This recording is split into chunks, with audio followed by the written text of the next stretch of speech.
30. Because there's something that's been up my ass. What's up?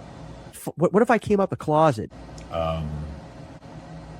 That's awesome, dude, but do you really think right now is the time? When I watch men. Okay, bro, I get it, but I don't know if now is the best time for that. I won't shut the hell up about it. Please come.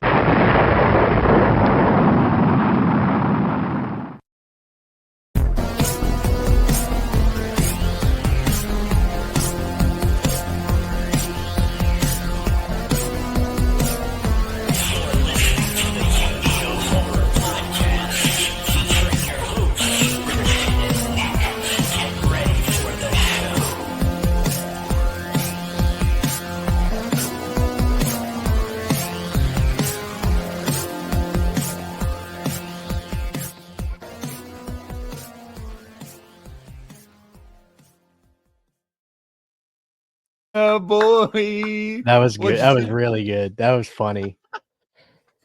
It's the quick little. It's the quick little. I'll come, and then it cuts like that. No, shit was no, funny. I'm not going to shut the hell up about it. Please come. That was good shit. That was really funny shit. I gotta obviously shout out Baldy. That Those are son from of a clips. bitch. Those are from clips he sent me over like the years. And I was going through the folder today and I was like, how can I make this work with this? It was perfect, dude. So welcome to Uneeda in Space. If you guys can't tell, go ahead. Good. You please go ahead. I was going to derail already. I was just gonna say, if you can't tell, we took off in a rocket, and right now we're floating above y'all. We're above the hemisphere, and we're gonna talk all things space today. Space movies, space in general. Yeah, what was your derailing?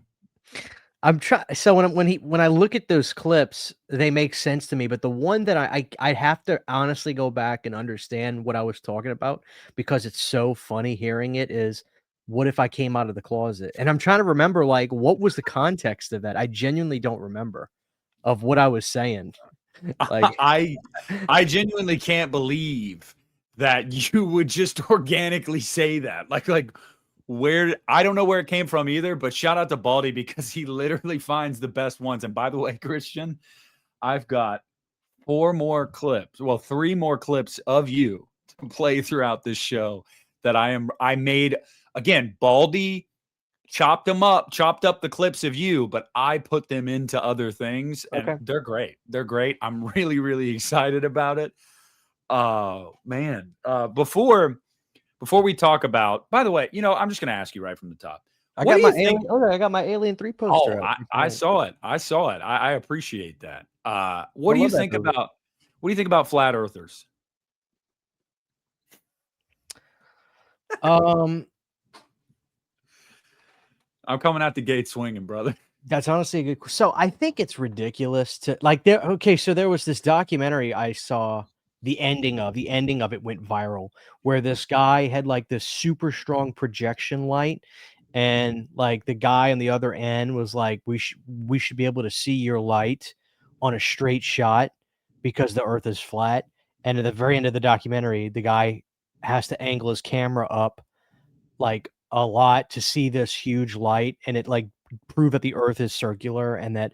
So I think flat Earth is dumb. I think flat Earth is dumb, but I believe in a lot of other conspiracies, like who did 9/11, which I'm not going to say Yes. out loud, Yep. but most people know who I'm talking about. There's a lot of other conspiracies. We just lost all of our flat earthers. Anyway, so there's a lot of other conspiracies. I think that there's more to look into. Like who killed Charlie Kirk, but we'll get into that another time. Most of you know who I'm talking about. But yeah, I think flat Earth is pretty ridiculous. Now, if you ask me if we landed on the moon, I know you've seen the clips of the guy that did these. He meets all these people that were in whatever that Apollo, whatever the ship was, and says, "Do you have a problem swearing on the Bible?" And they freak out and they say, "Get the hell out of my!" They kick him out. Yeah, They Buzz they they Aldrin knocked somebody out once. they don't he kicks him out the house. Why? I don't Why? know. So, was there some sort of the question is, what benefit was there for the you? Do you remember the funniest thing is I could be off, but Nixon was president at the time, right? Wasn't Mhm. there like a clip of like somebody on the moon and Nixon picks up a landline phone in Yes. the White House and he's Yes. like, y'all Yes. made it? Yeah. Yeah. And you Dude, know how I know that because they recreated it in Transformers 3. dude, That's how the movie opens. Is like it's the dark of the moon, and Transformers 3 is like this is actually what the Apollo mission was. They went there to find Transformers, and Nixon's on the phone, like, I just want to say, like, yeah, no, that was a or was it I no, it was Kennedy. It was was it no, Kennedy? It was Kennedy Nixon, died. wasn't it? It was Kennedy died. Yeah, yeah. And then Nixon was president when it happened. Yep. But Kennedy was the one that really started the space race. And Nixon was Watergate too. Yeah, So yeah. like of I'm course not he a would crook. lie. Yeah, of course he would lie about which every president lies, let's be real. But because Some more than others, but gas is yeah. almost $4 right now, but I'm not gonna get into it. Yeah, don't. But anyway, yeah, we didn't land on the moon. That I really don't think we landed on the I'm moon. not gonna give my take on that. I will say that I'm kind of undecided on it. I haven't seen enough one way or the other for me to go, that all was true. So I guess I'm Switzerland here, but I will ask you, you can admit that we've been since though, right? I would it We've would make sent other manned missions. Like it's happened. is there video footage of that? Yeah. Yeah. Yeah. There's plenty of video footage from other missions to the moon. Okay. But Yeah, I'm sure I'd be okay with believing that, but in 1969, I don't well, you think know why? Yeah, I mean, I'm sure you've come across, if you ever went down a space rabbit hole, and that's what started all of this for this episode, guys. I was on a space binge, space movies. My entire Instagram Reels feed was space stuff. And I came across a lot of Neil deGrasse Tyson, as I'm sure a lot of you guys have. Mhm. And he literally spells it out. He's not, he believes in the moon landing and everything like that. But he said, but it was never about exploration. Of course, the It was government a lied to political everybody. thing. Yeah. Yes. It was to say, we did it first. Fuck you. Like, that was the whole point. It was to win the Cold War in a way. Like, not entirely. Rocky won the Cold War and Rocky. Yeah, for sure, for sure. And Rocky 4 is the best Rocky movie. Christian doesn't agree with that, but that's fine. It's 33. Well, you know, but so he said the same things about Mars, where every time he's asked, do you think, we'll ever land a manned mission to Mars? And he said, not in our lifetimes. And people go, oh, why? Why not? And he's like, because what's the benefit? Back in the 60s, you had the space race with the Soviet Union. That doesn't exist anymore. Like, we're not all racing to get to Mars. So like the fact that there's no political benefit, they don't care. Like, maybe one day they'll go, maybe they won't. That makes sense to me. There was a thing that people like I remember it was like maybe 10 years ago when like all this all Mars stuff was being talked about. Like there was a thing, and I believe Interstellar was kind of about this too, with like we need to have another planet because we are going to either drain the resources of planet Earth or we're going to be overpopulated and we have to start more civilization of it. I don't think overpopulation is going to be a problem at this point. Birth rates are down, everybody's dying. It's like you're going to get the wrong kind of people riled up when you start talking about birth rates, Christian. Oh God, sorry. Facts are facts. Facts are facts. Don't feed the trolls. But I don't know, dude. Like, have they actually like found water on Mars? Is that true? Like they've actually found actual plants or water or some shit like on Mars? They have found the elements. What would you call it? That prove, not beyond a shadow of a doubt, but more than likely I think it's molecular. Yeah. The molecular evidence that there were riverbeds and waterbeds at one point, waterbed like Friday or Nightmare on Elm Street with Johnny Depp, on Mars, billions of years ago or whatever. Uh-huh. But As far as water on the surface today, no. However, there is water beneath the surface. There are ice caps and whatnot, and they know that for a fact. So if they were to ever send an Artemis, manned mission to Mars, they could drill into the crust and reach ice and bring water up. The problem is the atmosphere of Mars today, the climate today would not allow Sustainable. yeah, you couldn't have sustainable like water beds on Mars.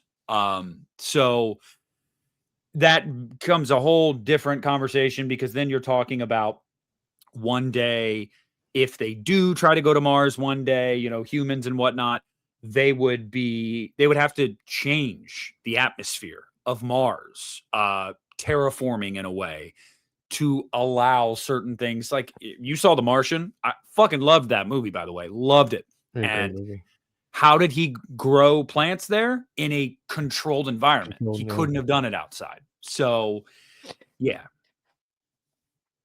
So there was water at one point on Mars. Yes, they do know that. Let me just tee up this question, because I always like to. I feel you can tell a lot about somebody if they answer this question with a yes or a no. Do you believe that there is life outside of planet Earth? Yes. There has to be. 100%. There has to be. Scientists say it is a mathematical impossibility that we are the only single-celled organisms that live in the entire universe. It is mathematically impossible. What is scarier to I want you to think about this for a second as I look in this background of space. What is scarier to think about? Legitimately, what is scarier to think about? There being life outside of our solar system that could either be more powerful than us, as powerful than us, or whatever, or what if there is absolutely nothing of life form outside of planet Earth? What's actually scarier to think about? I think it's life being somewhere, because for me, if you want to go just by old school, Old Testament Bible stuff, if there is no life anywhere else in the universe, that lends credence to the fact that, yeah, the Bible's probably legit then, because we're the only thing that was created in this vast cosmos. So I think the scarier thing is life, that there is life, because I don't think that disproves the Bible, by the way. And I a lot of new school ways of thinking I've looked into this myself, well, what does that mean about believing in religion? It does not disprove anything. But what it does do is go, we're not that fucking important. And I don't think humans want to hear that, because I think we think in our everyday lives, a lot of us, we are the center of our own universe. And so if we're not, if there are others like us, if there are dozens of others like us, we're not special. We just don't have the technology to find them. And then it makes you wonder, well, how far away are they? And are they as advanced as we are? Are they more advanced? Are they like Neanderthals? Because when you think about the craziest thing too is if they were to have a telescope that was strong enough from whatever planet it is to see us on Earth, you know what they'd probably be seeing right now, right? Dinosaurs. Because that's how light travels. It takes millions of light years. So when you look up in the night sky and you see a star, that star is probably dead. There's a good chance it's dead, because the light finally reaching your eyes, that was however many years ago that thing was lit up. It might not be anymore. So that's the craziest thing to think about, is they could be far less advanced than us. They could be far more advanced than us. They could be just like us. We'll never know. And that's what sucks the most for me, is I'll never have this answer in my lifetime, ever.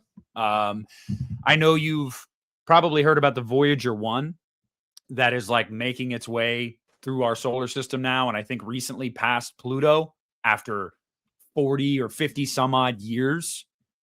It's not even out of our solar system. And they sent the thing out there just until something maybe finds it. It's not even out of our solar system in like 5 decades, dude. That is insane. And they put a gold disc or whatever they call it. There's a name for it on it that has like, if a civilized society finds it, they'll find a bunch of stuff on there to tell them where we are, to show them what we are, how advanced we are. It's crazy to think that like 2 million years from now, that might end up on another planet in another solar system. And they might go, holy shit, there's other life out there. But by the time they find it, this Earth will be wildly different.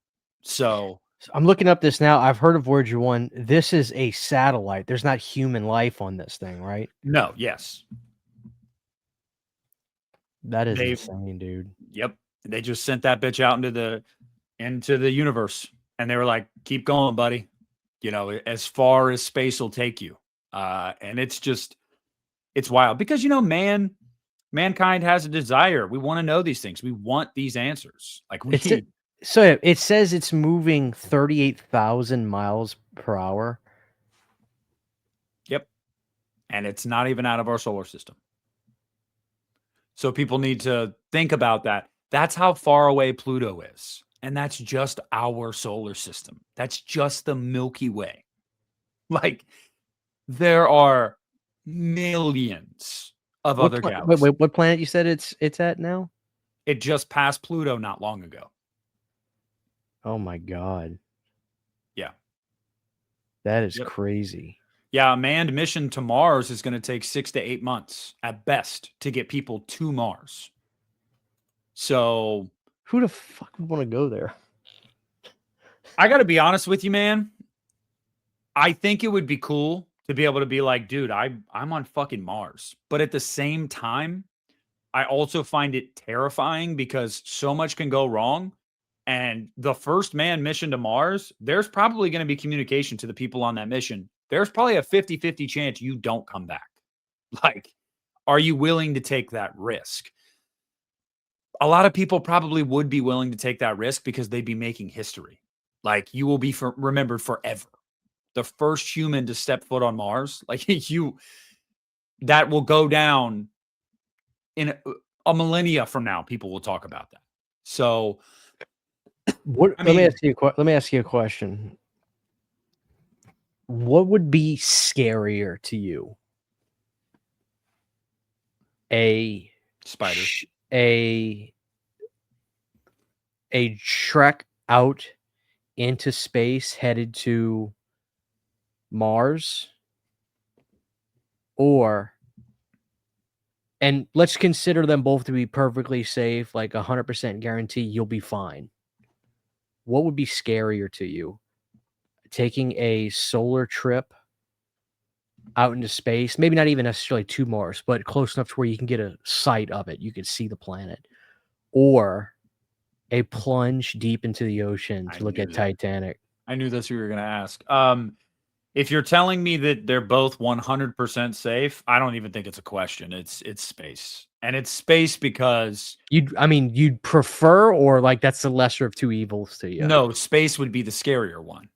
Be the scarier one. I disagree. Yeah. I disagree. I know you have this phobia of like the deep sea. I know you do. I see the reels you like, buddy. Okay, I'll see them every now and then. I'm like, oh yeah, there's Christian. Oh really?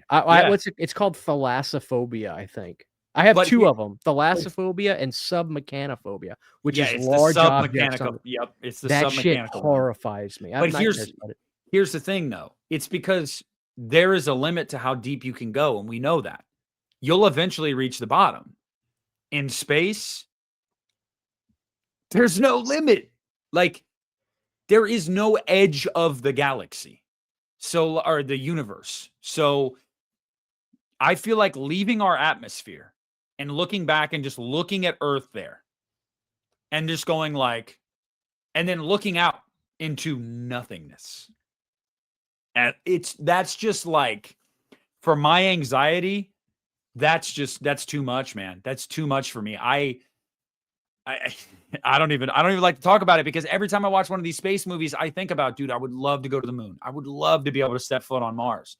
But at the same time, I'm like, I got to be honest with you, dude. Man wasn't made to do that. We weren't made to do that. And there's reasons for that. Space is incredibly dangerous. We are insulated on this planet. We're supposed to stay here. Yeah, I don't know. This is the difference to me, though.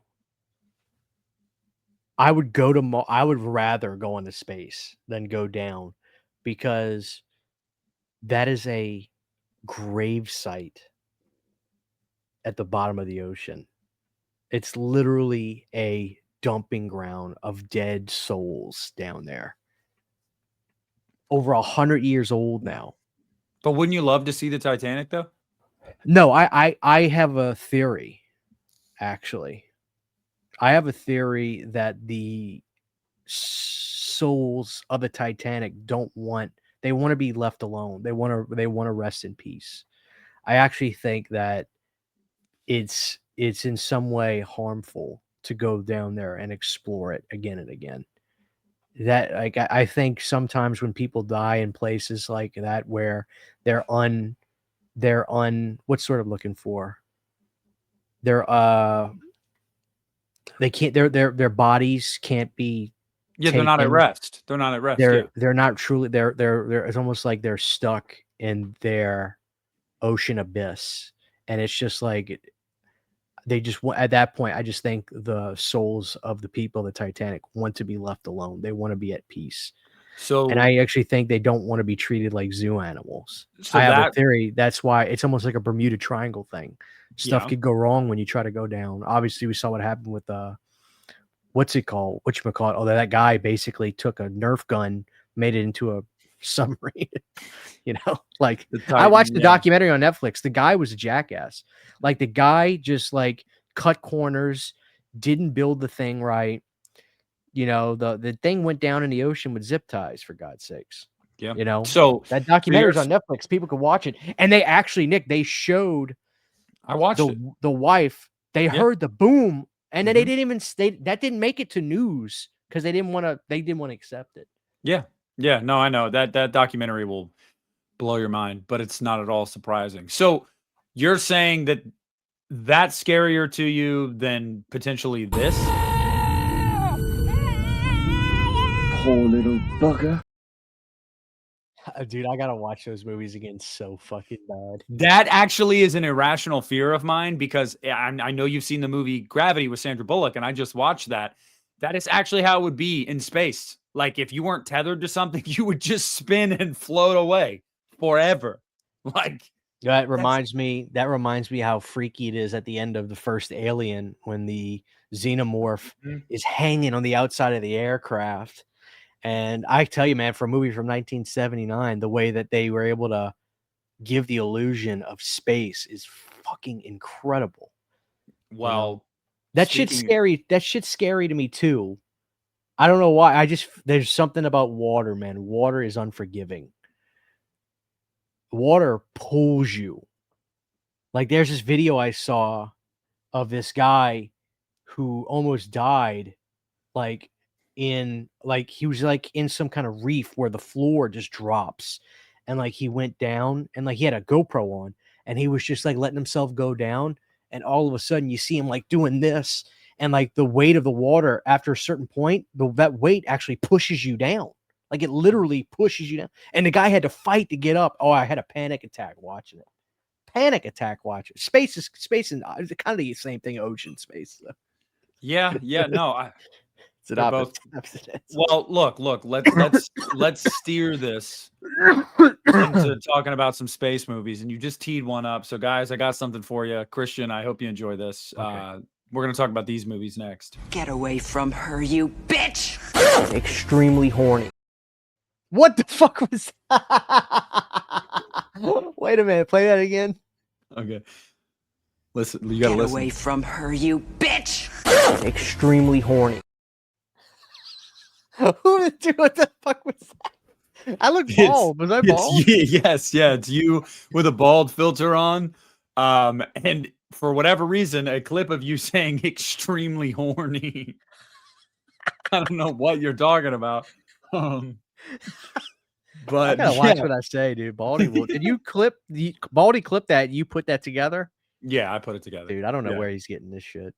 Hey, the man has his secrets. But I mean, there's no better like movies to start with when you're talking about space than the Alien movies. And Right. specifically, you mentioned 79's Alien, and we both know that there are two kinds of people. You're an alien guy or an aliens guy. And that's not to say that you can't love both, but Right. you're either more into the isolated horror of Alien or the over-the-top sci-fi action of Aliens. Mhm. You're an alien guy, right? I am myself.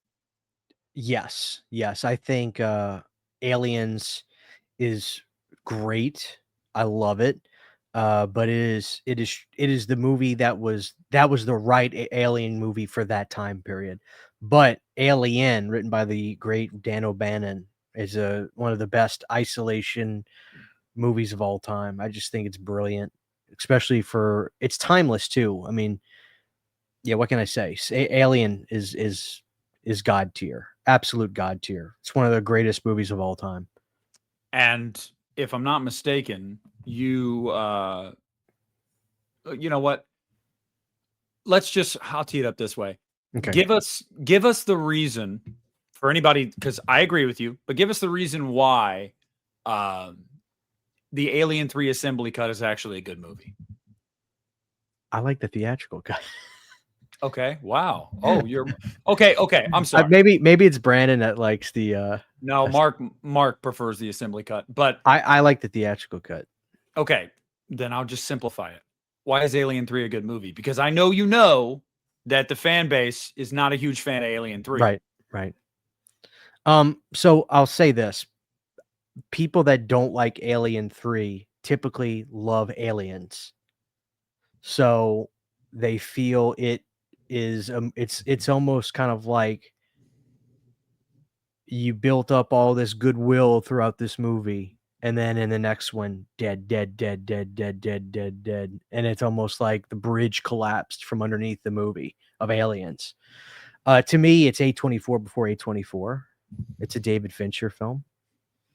I think Sigourney is phenomenal in Alien 3. And it's a movie that it's like an extremely dark drama as an alien film. Like I said, I look at it as A24 before A24. And that's what I love about Alien 3. It's the alien film you watch without doing a binge. Like you watch Alien, you watch Aliens, but Alien 3, if you watch it in succession, I get it. But if you just stop all of a sudden, like you say, I want to watch Alien 3. I'm not going to watch Aliens. I'm not going to watch Alien. I just want to watch Alien 3. I think you'll see David Fincher at work. I think I grouped you into what seems to be the overall opinion for a lot of people is that the assembly cut is so much better. I just assumed you probably preferred the assembly cut. Not to say I because- dislike it, but I grew up with the theatrical cut. I like the theatrical cut. The assembly cut to me is it's got good stuff to it, but it's still a little bogged down to me. I think people shit on theatrical cuts. Sometimes studios need to interfere. Like I'm sorry. Like if fucking Don Coscarelli had his way with Phantasm 2, that movie would make no sense. Like sometimes I'm just gonna be honest. Sometimes I think studio interference is a good thing. Anyway, go ahead. Well, we eventually got there with Oblivion and Ravager, but that's a conversation for another day. Well, that's space is involved with Phantasm, but so now piggybacking off of that, because I know you're not really a fan, but can you see an argument for why Alien Resurrection might not be dog shit? Yeah, absolutely. I like Alien Resurrection. I Is think it your least favorite Alien movie though? No, absolutely not. My least favorite is Covenant. Oh wow! I hate Covenant. I hate Covenant. I'm not a big fan of Covenant myself, but it's not my least favorite. So the problem is number one, Ripley dies obviously in 3, and people spoiler alert, and people probably were like, "What the fuck is this?" It came out in the late '90s, it was pomp and circumstance, there's a basketball goal, for God's sakes, in Alien Resurrection.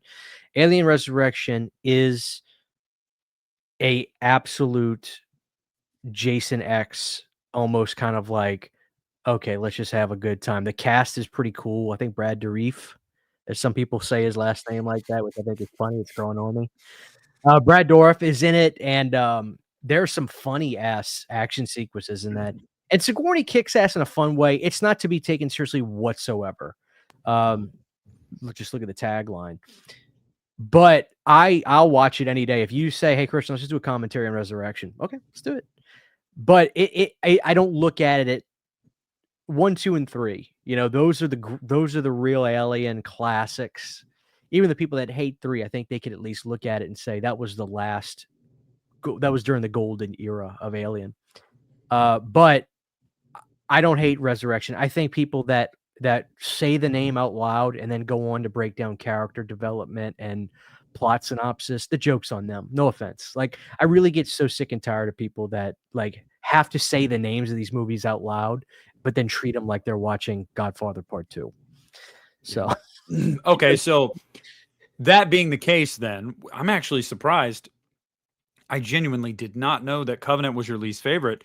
It's not all that shocking because I went back and rewatched a lot of these movies a couple months ago, and man, I was never a big fan of Covenant, but dude, I was like watching it and I was like, it's a slog, man. yeah, this is not very good. And it's a bummer too because I am somebody that loves Prometheus. I think Same. that movie rules. And I Masterpiece. know it Really split the Scott fan turned base. Alien on its head. Yep. He said, "This is what you think you want," and he created this magnum opus of visual style. I think it was the last movie where he really cared. Yeah. Now he's Yeah. got boom mics in the scene. Yeah, I know.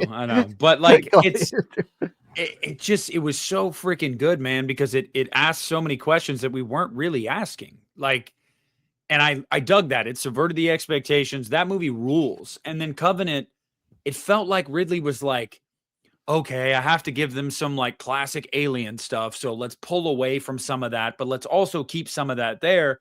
And it ended up just being this like muddled mess where it's like, I don't know what you're trying to tell me with this movie. Right. I at least knew what Prometheus was trying to say. What is Covenant trying to say? Nothing. Like, Prometheus asks a question that all of us have, and I think it's pertinent to space and this episode in particular. Like, who created us and why? Yes. Where do they come from? What is our purpose? Like, that is mankind's biggest question in a nutshell. And then Covenant was like, okay, let's backtrack off some of that. Fucking why, dude? Why? So we got to give you more xenomorphs, right? Like, I don't know. I mean, are you of the same mind as me where it's like, I feel like I've had enough xenomorphs, you know, like you could do something different. I wasn't that way at first, but Prometheus, in my estimation, is an undeniable. It's one of those movies that if you can just shut the lights off and put it up on a big screen, it is gorgeous. The movie is just incredible to look at. It really makes you feel like this universe is so massive, and the stuff visually you can see will just take your breath away. And I agree with you on that. That I was like, okay, I'm ready to take this trip wherever I trust Ridley, wherever he wants to take me. And by the next one, I was like, Ridley Scott, more like Diddley Squat. Like, that's what I started calling him. It just, to me, it's a nothing burger film. And I don't know how Ridley feels about this movie, but I'd almost be willing to bet that he doesn't even like it.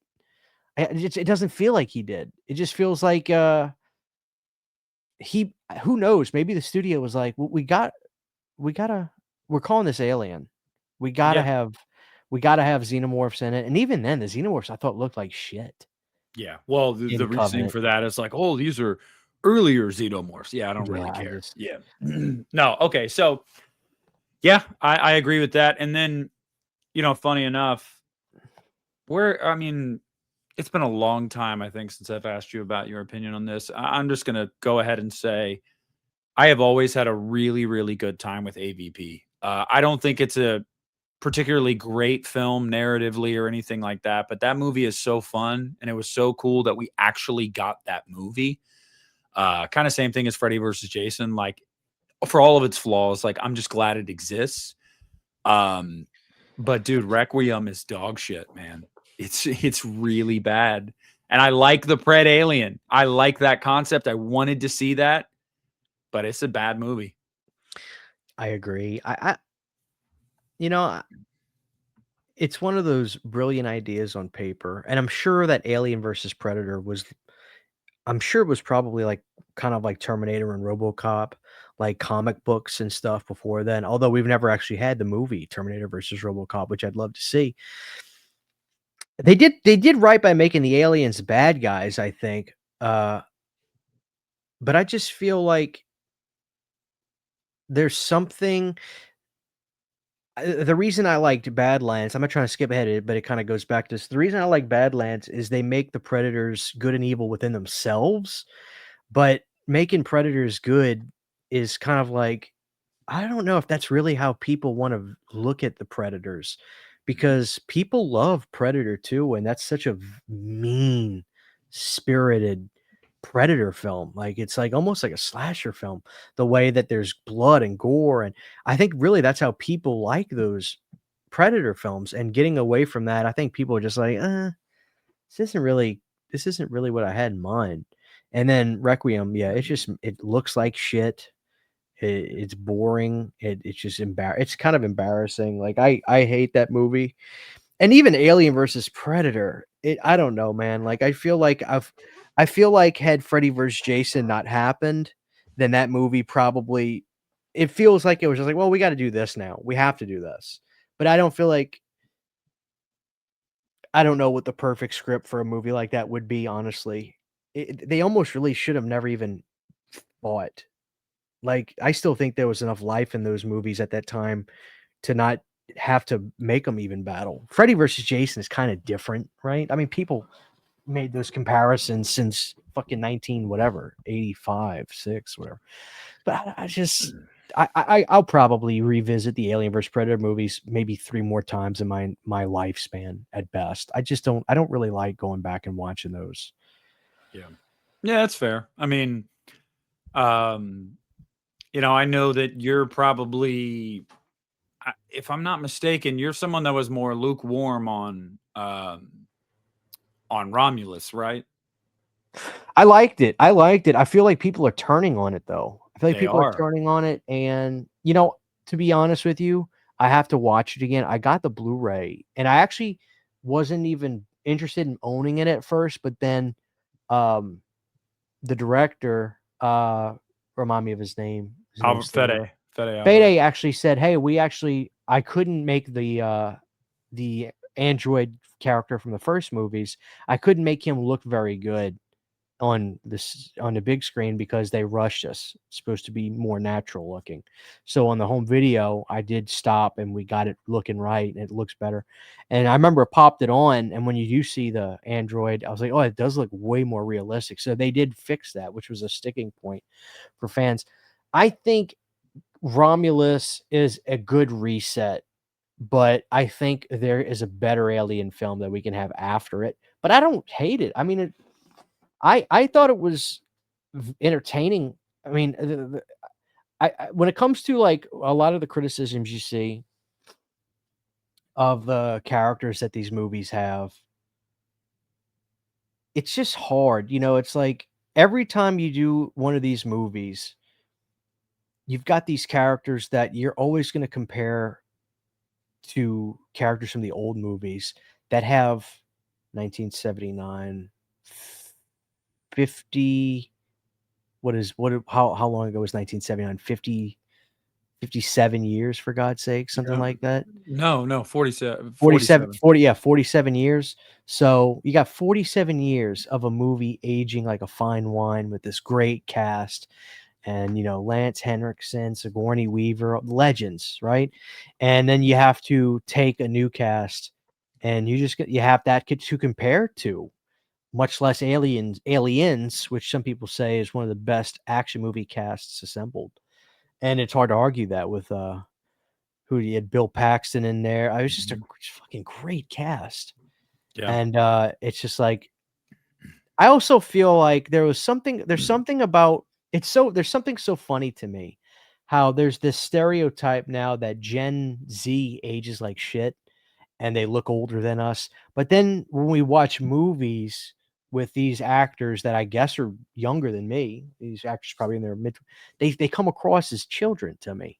And they don't seem like the badass adults that I remember, like that I felt that I watch when I see Aliens or something like that. They just don't seem like they've fucking lived and had to go through shit.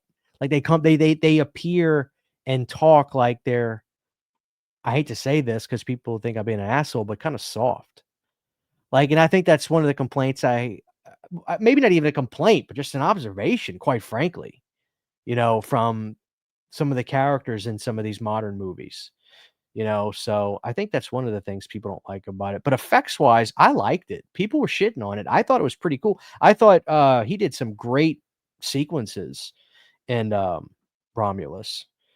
One of the So big problems I heard people have with Romulus was they felt like there were way too many callbacks. And I don't even necessarily know if I disagree. Like there were a lot of callbacks in that movie. However, for me, I'm just kind of like, yeah, but the callbacks, in my opinion, like I felt like they worked. Like I felt like I was like, yeah, you kind of have to do that. I get why you did that. Like it wasn't like, oh, we're just shoehorning this in here. You know what I mean? Like it's, but again, I feel like we're in this weird era where people are going to just find something to complain about, dude. I mean, they really are.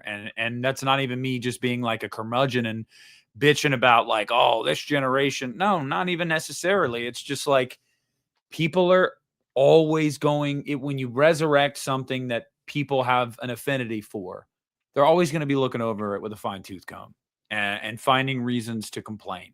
But Romulus, I think, is safe to say it's definitely the best thing in Aliens since Prometheus, and probably after Prometheus, the best thing since Alien 3. I mean, let's just be real. I would agree with that. And another thing, my favorite part of Romulus was the ending because I felt like it was kind of like a Prometheus callback in a sense. Visually, I love that shit. So the ending of Alien Romulus was my favorite part of it, and I think a lot of people I think for a lot of people that was kind of like the final straw for them, where they You were talking just about like, that hybrid? yeah, That shit yeah, was yeah. cool, dude. I thought I love stuff like that. To me, that's very haunting. But for a lot of people, I felt like that was the last straw where they were like, okay, I'm out. That took Yeah, me out of it. it's almost like people thought it was getting too silly, and it was just like, I don't really find this silly, but whatever. Yeah, I mean, I dug the movie too. I'm looking forward to the next one. Christian, There is a next one? yeah, they're making another one, a Okay, sequel good. to Romulus. What's it gonna be called? I have no idea. I don't even know if they have a working title for it. I know Fede is not directing it. But I believe he is a writer on it. Okay. But it's funny. So I went, as you saw earlier this month, I went back and I rewatched every Leprechaun movie, and I did a revisited review for every Leprechaun movie. And it did a lot better on my channel than I thought it would, because it definitely is more of a cult classic franchise. Like, it's definitely not one that people are like, dude, I can't wait to get my Leprechaun Gutter Garb shirt, which I would totally, wear. And I'm after going back and rewatching, I was like, I'm going to buy some Leprechaun merch. But there's another movie we got to talk about that goes into space. And I don't know if you guys have seen this clip from it, but I got to show you guys. It's pretty good.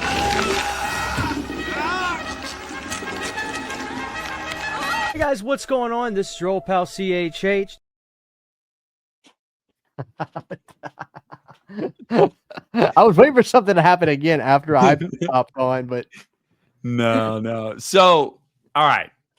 Let's have the great debate about Leprechaun 4 in space, because The last time when we did an episode years ago about the Leprechaun franchise, you took me to task a little bit about Leprechaun 4 in Space. And I know that you like to ham it up about that movie. Like, I don't know if you actually, I'm not even going to say I don't know. I know for a fact you don't actually think that movie's a masterpiece, regardless of the fact that years ago you gave it 5 stars on Letterboxd and I took a screenshot of it. But I have to say, dude, going back and rewatching these movies, I can at least say it is not boring. Like, it's not a boring movie. It's a fun movie. It is a space movie that embraces its absurdity. Absolutely. Absolutely. You said it. You said it. And to me, I always applaud movies that, hey guys, look, we're here, we're doing this movie. It's called Leprechaun 4 in Space. Let's get the women looking right. Let's have the dialogue shitty. Let's make some funny ass scenes. And Warwick, do your thing. Just let him go. And so I just think it is fucking hysterical. Like, I think Leprechaun 4 may be the best horror space movie because it legitimately holds no punches of going all the way. Even more so than Jason X. Like, I love Jason X, but Leprechaun 4 in Space, like Jason X, there's still a hesitation of, oh shit, Jason in space? How that's in but I can't even say it, like leprechaun in space. Yeah, dude. So you see the difference? Like, you see Yeah. what I'm saying? It's like, dude, they just go for it. I love they even do some forced perspective stuff to make Leprechaun look giant. It's like, Yeah, it's like, dude, that's dog shit, by the way. That's really bad. but dude, I love it. I love the poster for it too. It's like Leprechaun is like shocking a little like a satellite on the cover of like the Yeah. movie or something. Yeah. Dude, No, see, I fuck with that. When I was in high school, my mom she would go to Blockbuster.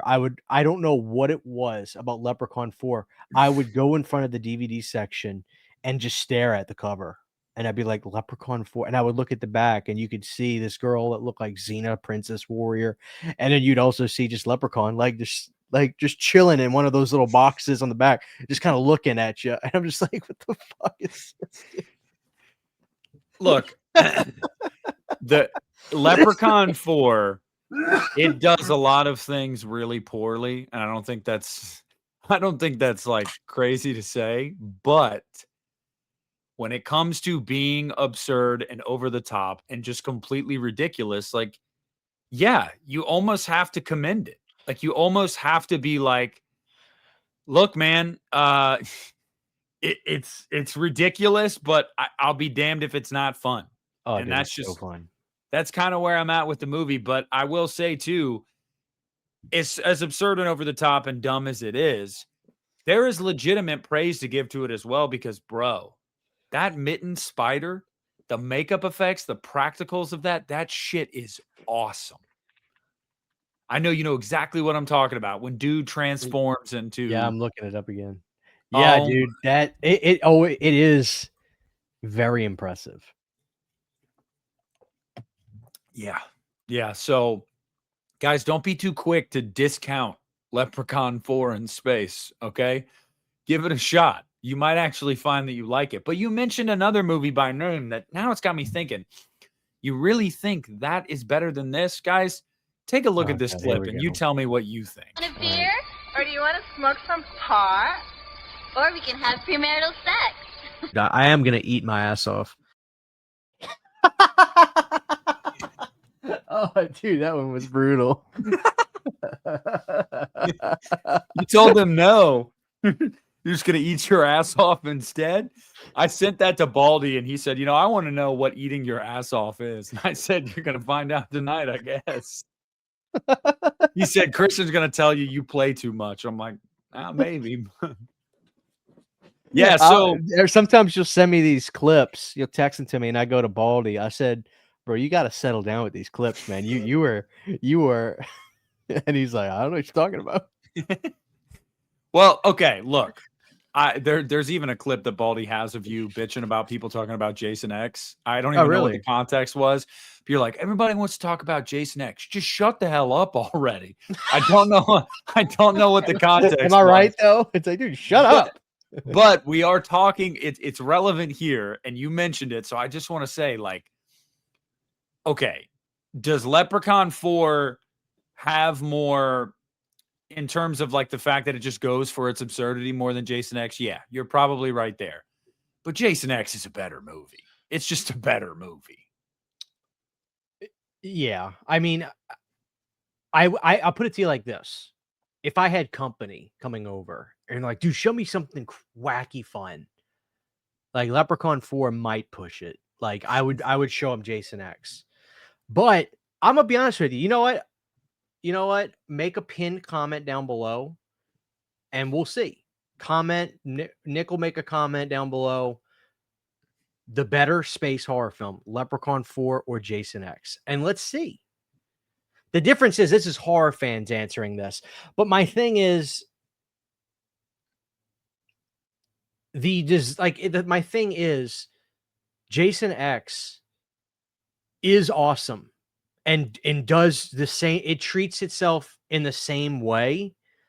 But like even now, I forgot how good the spider stuff looked. Yeah.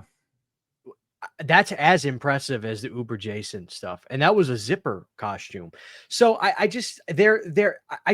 really think Leprechaun 4, like everybody gives he's and ha-has to Leprechaun 4.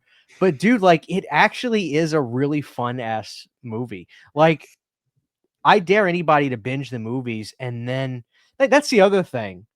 It's like, oh, Leprechaun 4, what are we doing here? How dare they do this to the Leprechaun? Like, you know what I'm saying? It's the absurdity of saying it. Like with Jason, it's kind of like they took the campfire killer and they put him in space. What the hell happened? You know? God damn. I did that on purpose because Christian likes the old school when I make memes, but I make it look like shit. So and you know the funny thing about that, Christian, is I dude, this might be crazy to admit, but like I remember back in the day when I would watch that movie, I'd be like, damn, nice, like titties. Like never mind the fact that they're real, but it's supposed to be like an android, you know, and then the nipples fall off. But I remember being like, damn, titties, like let's go.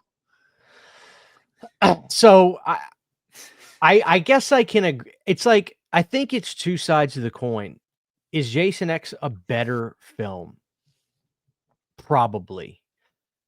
Is Leprechaun 4 think about it. Is Leprechaun 4? I really don't think it's that cut and dry. I really don't. I think people that enjoy Leprechaun. Here's the thing. I think people that enjoy Friday the 13th films will say, I don't think Jason X is for me. It's just too silly. Like this is not the final chapter. But I think people that enjoy Leprechaun would enjoy Leprechaun 4. I really do, because they didn't change. They had to kind of I say that they didn't change Jason, but they did in a sense for Jason X, giving him the new look and having Jason even has a sense of humor to a bit in Jason X. But all they did was put the little bastard in space. Like that's all they did. They didn't change anything about Warwick. They didn't say, okay, you have to act like a space leprechaun. You're in space. Like, so they did. It really is the perfect character to be in space. It really is. So I think it really depends on how you look at it. I really do. I really think it depends how you look at it. I'm just sick and tired of people shitting on Leprechaun 4. They're like, what's your problem? You guys had to know that if we were going to space for this episode, we were going to have the great debate of Leprechaun 4 versus Jason X. That's what people want to know. And I'm in the camp of Jason X. It sounds like Christian is too, though he's willing to cede the ground that if somebody wants to say Leprechaun 4, I get it.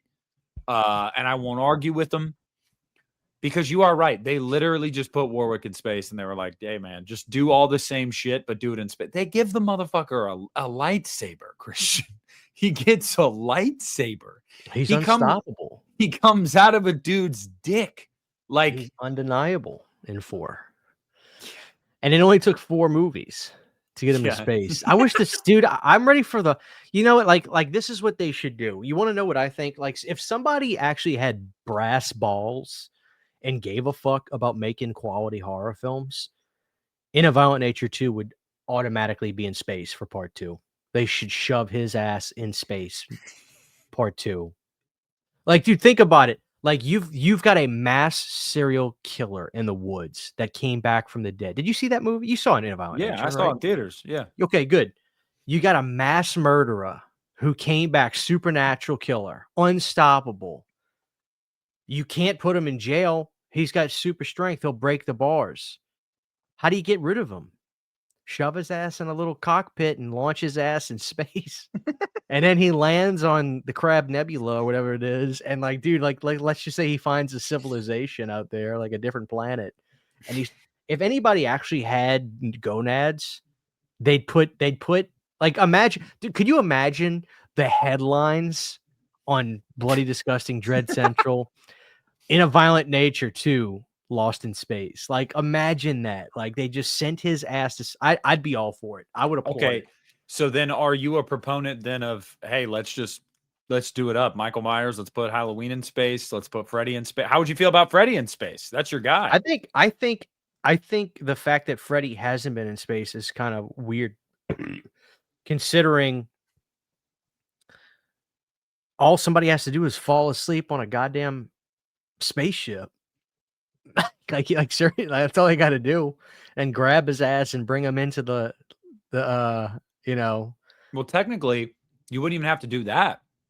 They could just have a dream, and Freddy could make the dreamscape space just because, hey, we're in there you space. go. That's another thing about Freddy. It's just like, honestly, dude, the budget for Freddy films could be so astronomical because literally nothing is off the table in a dream. Like, in a dream world, you're ever where you want to be, which is so it's the most brilliant thing about that character, but also the biggest hindrance is, like, you'll never be able to do what people really could think of because it could cost millions and millions and millions of dollars.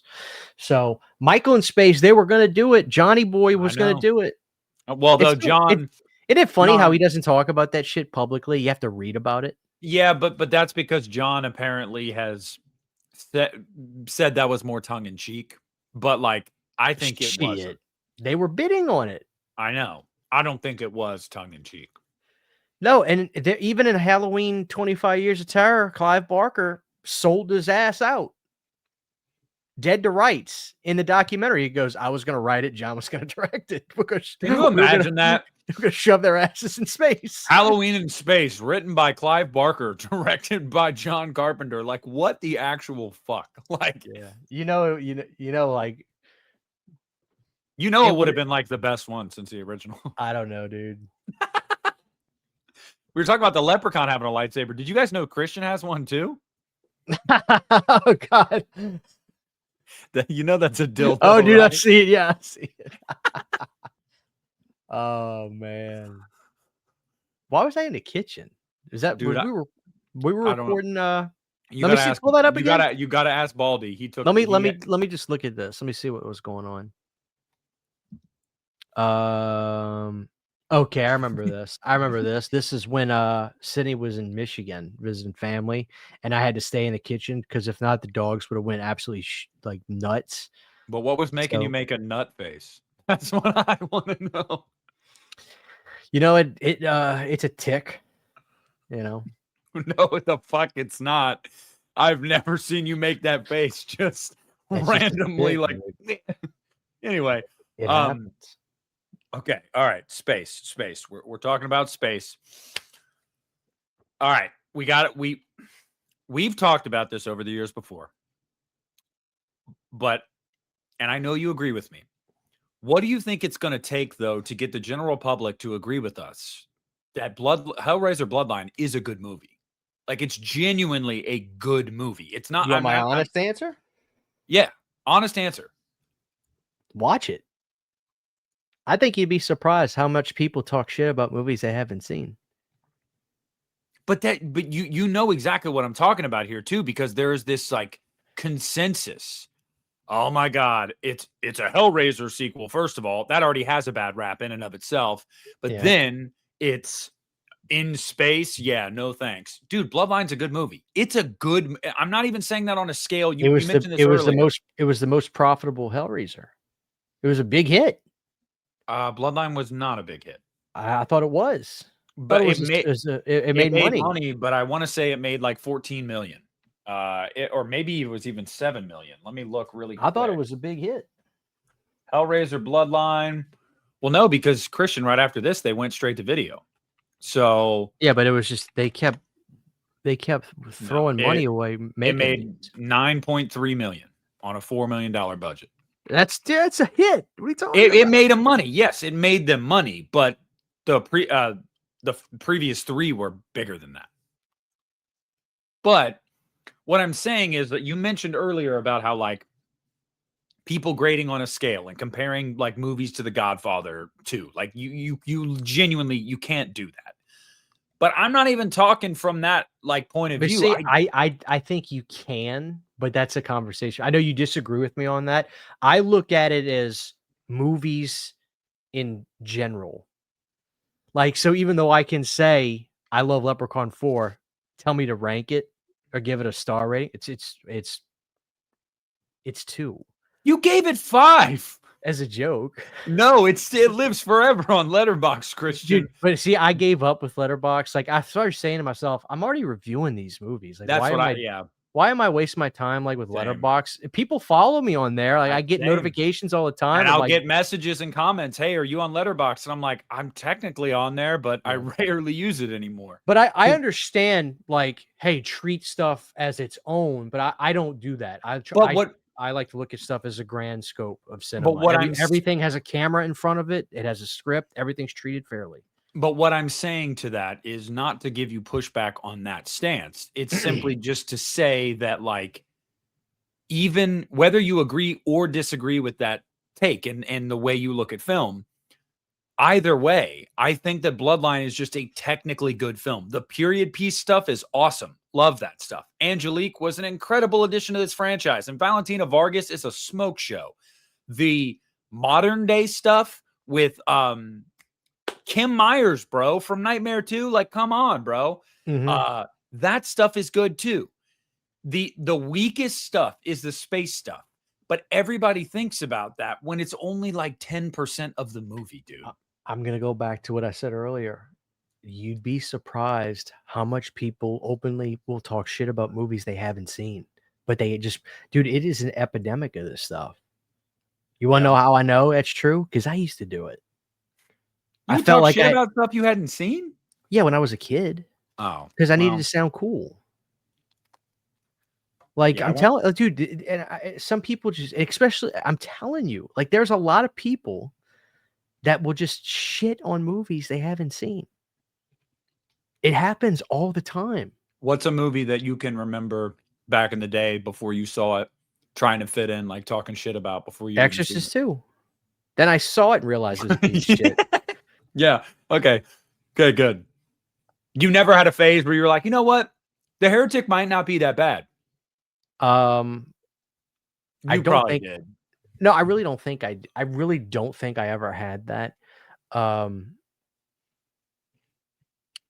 I lied about not liking Rob Zombie's Halloween films. I pretended that they were bad.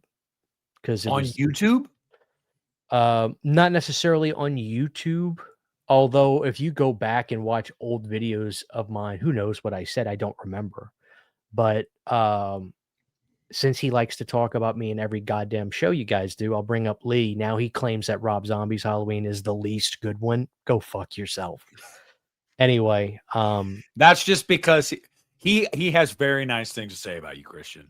It's in jest. It's totally in jest. I know he does. I love Lee. But my point is, dude, you're fucking kidding me.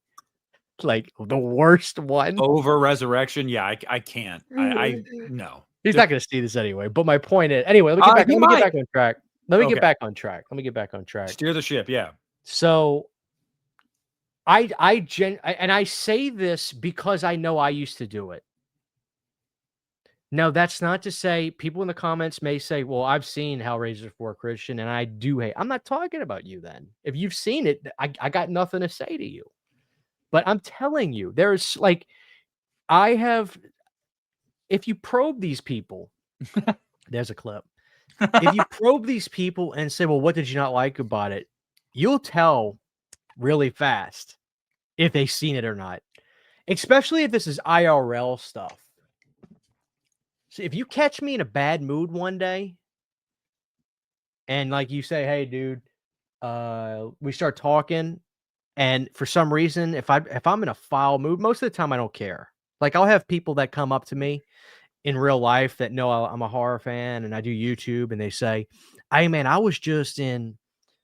we just went through blah blah blah Texas. That's where they did. That's where Texas Chainsaw happened, right? Who are you? And Who are you imitating? People Is that this live Dead here. Bit? People that live here, which they do sound like that bit. But straight up, that I was like, man, that's where Texas Chain. That's where it happened, right? And I'll just, if I'm in a good mood, it's like I think it did, But I don't feel like going through the rigmarole of saying, well, it's never happened. There was no Texas Chainsaw Massacre. It's based off of Ed Gein, and it was loosely based off of Ed Gein. Like I'm not gonna sometimes I like to just buy into it and be like, I heard it was anyway. But if you catch me in a bad mood and we're talking and you shit on something, especially if I like it, I'm going to ask questions and I will know if you're lying to me. And it's happened, Nick. I'm telling you, especially in real life. Like I remember there was this guy in high school. He couldn't help himself. Oh, so you mean you're the type of person to be like, oh yeah? So what'd you think about this part? Exactly. Yeah. I'll never forget. There was this guy in high school. Now, he was just crazy. Like he would just say shit. Like he would let it rip. He would never fear anything. And I'll never forget. I was talking to him. We actually saw Rob Zombie's Halloween 2 in the theater together. And then we saw there were some trailers for other movies coming out. I remember one of those movies came out maybe the following month, January, February 2010. And I was like, dude, I can't remember what the movie was, but I remember he was just talking to me and it was cold. I didn't want to be there. And he was like, what you had going on this weekend? I said, I went and saw blah, blah, blah. It was awesome. Did you see it? And I knew right away. He goes, yeah, I saw it. And just the immediate, yeah, I knew. And I was like, really? Did you like it?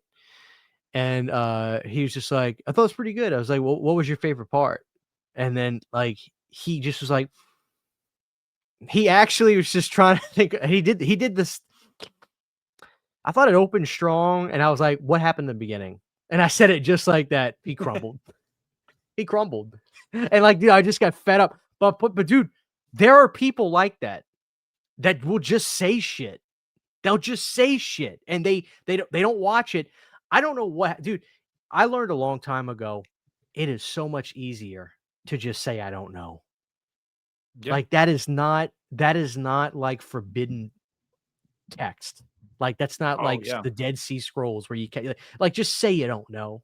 Or you haven't seen it. It's funny because I had something like this come up a couple weeks ago in one of my comments sections where someone was like, hey, why have you never talked about this movie or this franchise? And I'm like, because I haven't seen them. I'm not, I'm not going to lie to you guys. I'm going to talk about things that I know. I'm not going to just be like, oh, people want me to talk about this? Sure, I'll just pretend like I know what I'm talking about. No, because I don't know. That shit's weird to me. But a lot of people do that, man. I know you're not crazy. A lot of people do that. And it's a lot easier, dude. You realize you break free of feeling like you have to act like you know everything. Christian, why don't you cover Asian stuff more? I don't know where to go. I do have 2 movies I want to watch that look like fucking masterpieces. One of them's called Cure. Looks phenomenal. Holy shit. I can't wait to watch that. But anyway, dude, I'm ignorant. I know some. Ichi the Killer, Audition, Ringu, Dark Water. I've seen the ones that have some prestige in America. I've seen Evil Dead Trap. I don't know if you heard of that. That shit's fucking crazy. I got it around here somewhere. Anyway, I'm getting off topic. But yeah, it's just easier to be honest. Like, I swear, if that's my number one thing. If you're going to do YouTube, anybody listening, if you start having a lie about anything, that shit's going to catch up to you. Mm-hmm. Just say you don't know. Yeah. Nobody's going to give you shit. Well, they might anyway, but that's just YouTube. But it's good shit. But, oh, you got to say yeah. it. You got to say it. You got to say it. Uh-huh. And sometimes I think some people may want to avoid that. I got this one guy at work. He actually is a horror fan. And if he's like, "Hey man, did you see Wolfman?" And I did. And I went to go be like, I couldn't even get it out. No, I didn't see it yet. He had saw it like the day it came on Thursday. It was a Friday. "Hey man, you saw Wolfman?" And I was like, "I haven't seen it." "Oh, yeah." It's going nuts. You gotta say it. You gotta say it. It was a big piece of shit. It's funny you mentioned that because I vividly remember April of 2010. My buddy Dave saw Nightmare. He saw Nightmare opening night, and I wasn't able to see it till that Sunday. And I remember the next night we were talking on the phone because me and my buddies, when we were teenagers, we used to like call each other on the phone and just like bullshit for a while. And he's like, "Oh man." Well, texting was not an easy thing, and you had to earn text back then. He's like, "Did you go check out Nightmare on Elm Street last night?" And I lied because I like didn't want to seem like I wasn't the cool kid. I'm like, "Yeah, dude, I did. I did." Yeah, I saw it. And he's like, "Yeah, dude, wasn't it awesome?" And I was like, "Yeah, bro, that shit was fire." And then I saw it on that Sunday, and I mean, everybody knows my thoughts on the movie. I actually don't hate it, but yeah, no, it was. I've been there. I don't more than I like to admit. We all have. And that's my point. So I'm serious. You ask me, how do we get people to stop hating Hellraiser 4? Watch it. Yeah.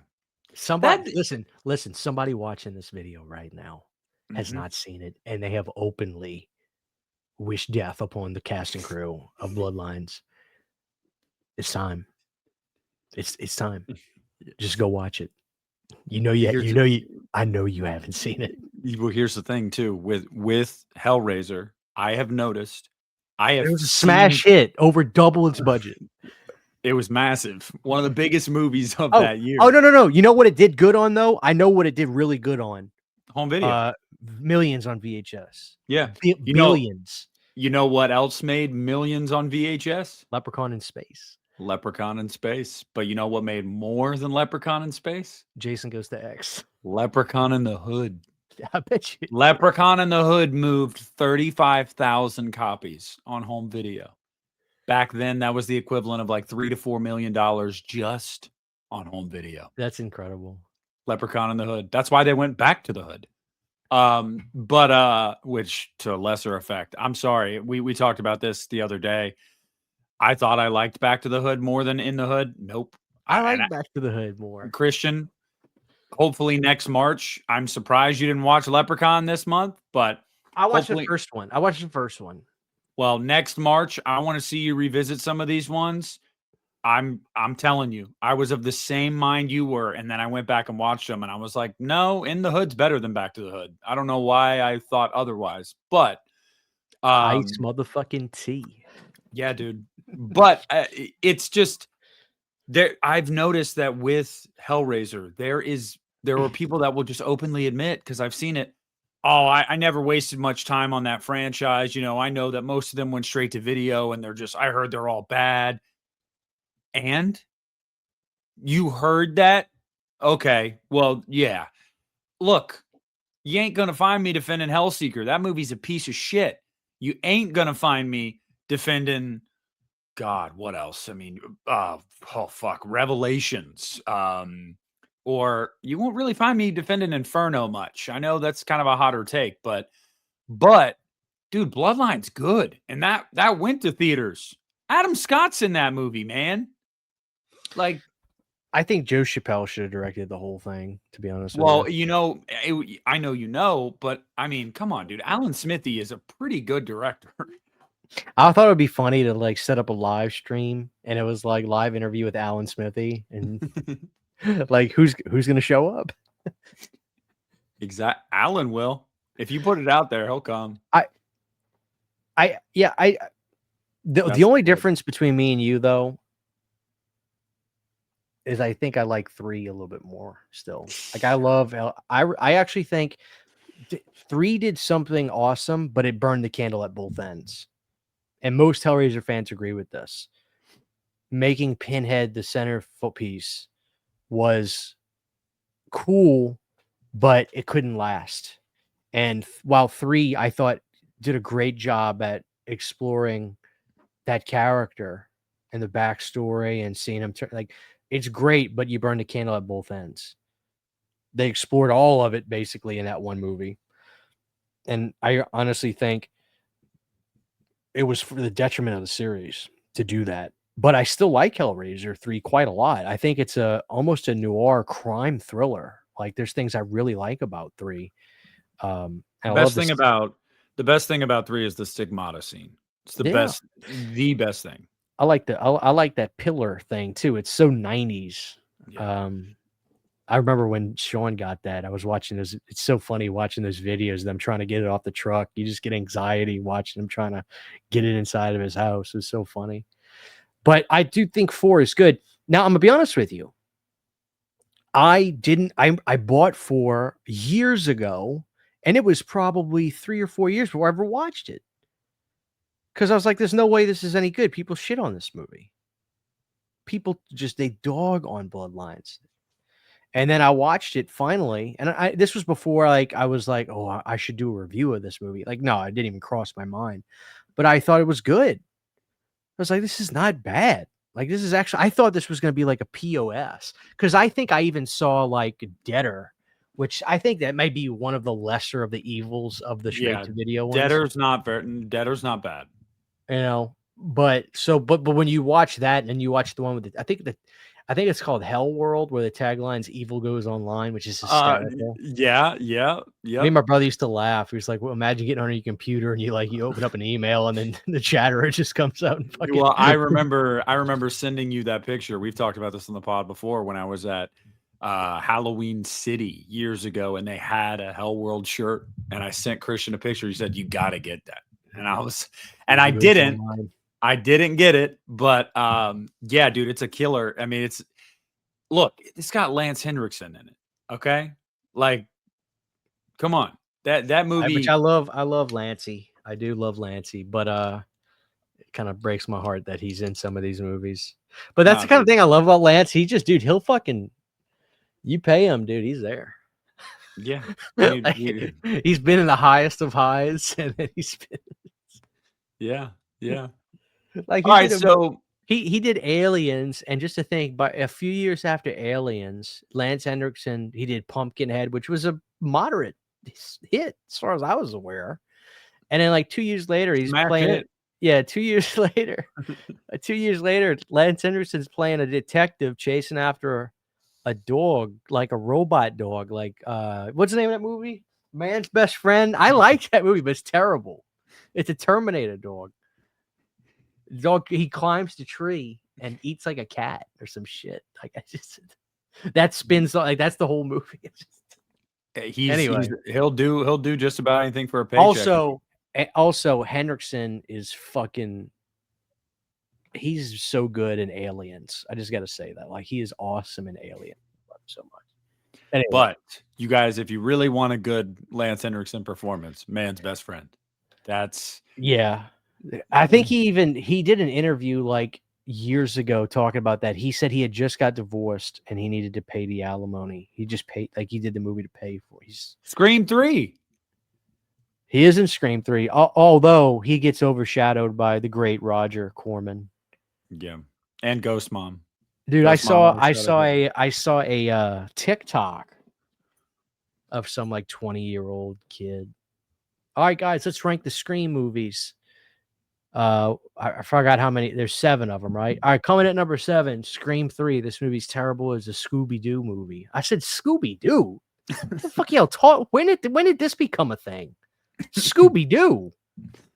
The mama is dead in the front yard. What are y'all talking about? Like, dude, that's the scariest thing out of any of the Scream films. But this is the Scooby-Doo one? Yeah, it's one moment though, Christian. That movie is very much Scooby-Doo. I don't Like, think it's Scooby-Doo, dude. It's brilliant. It's a I great love Scream It's 3. a great film. There's not, dude, the opening scene It's my with- second favorite with, Scream movie. with Cotton Weary. Newport, what's his name? Weary.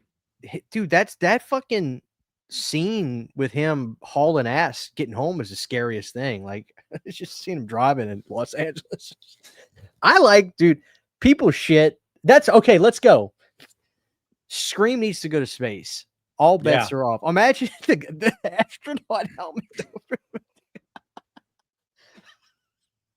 Like Sydney's just like, I'm out of here. I've got to go. I'm entering the Apollo. Yeah, I was gonna say, how you getting Sydney into space? But look, I'm listening.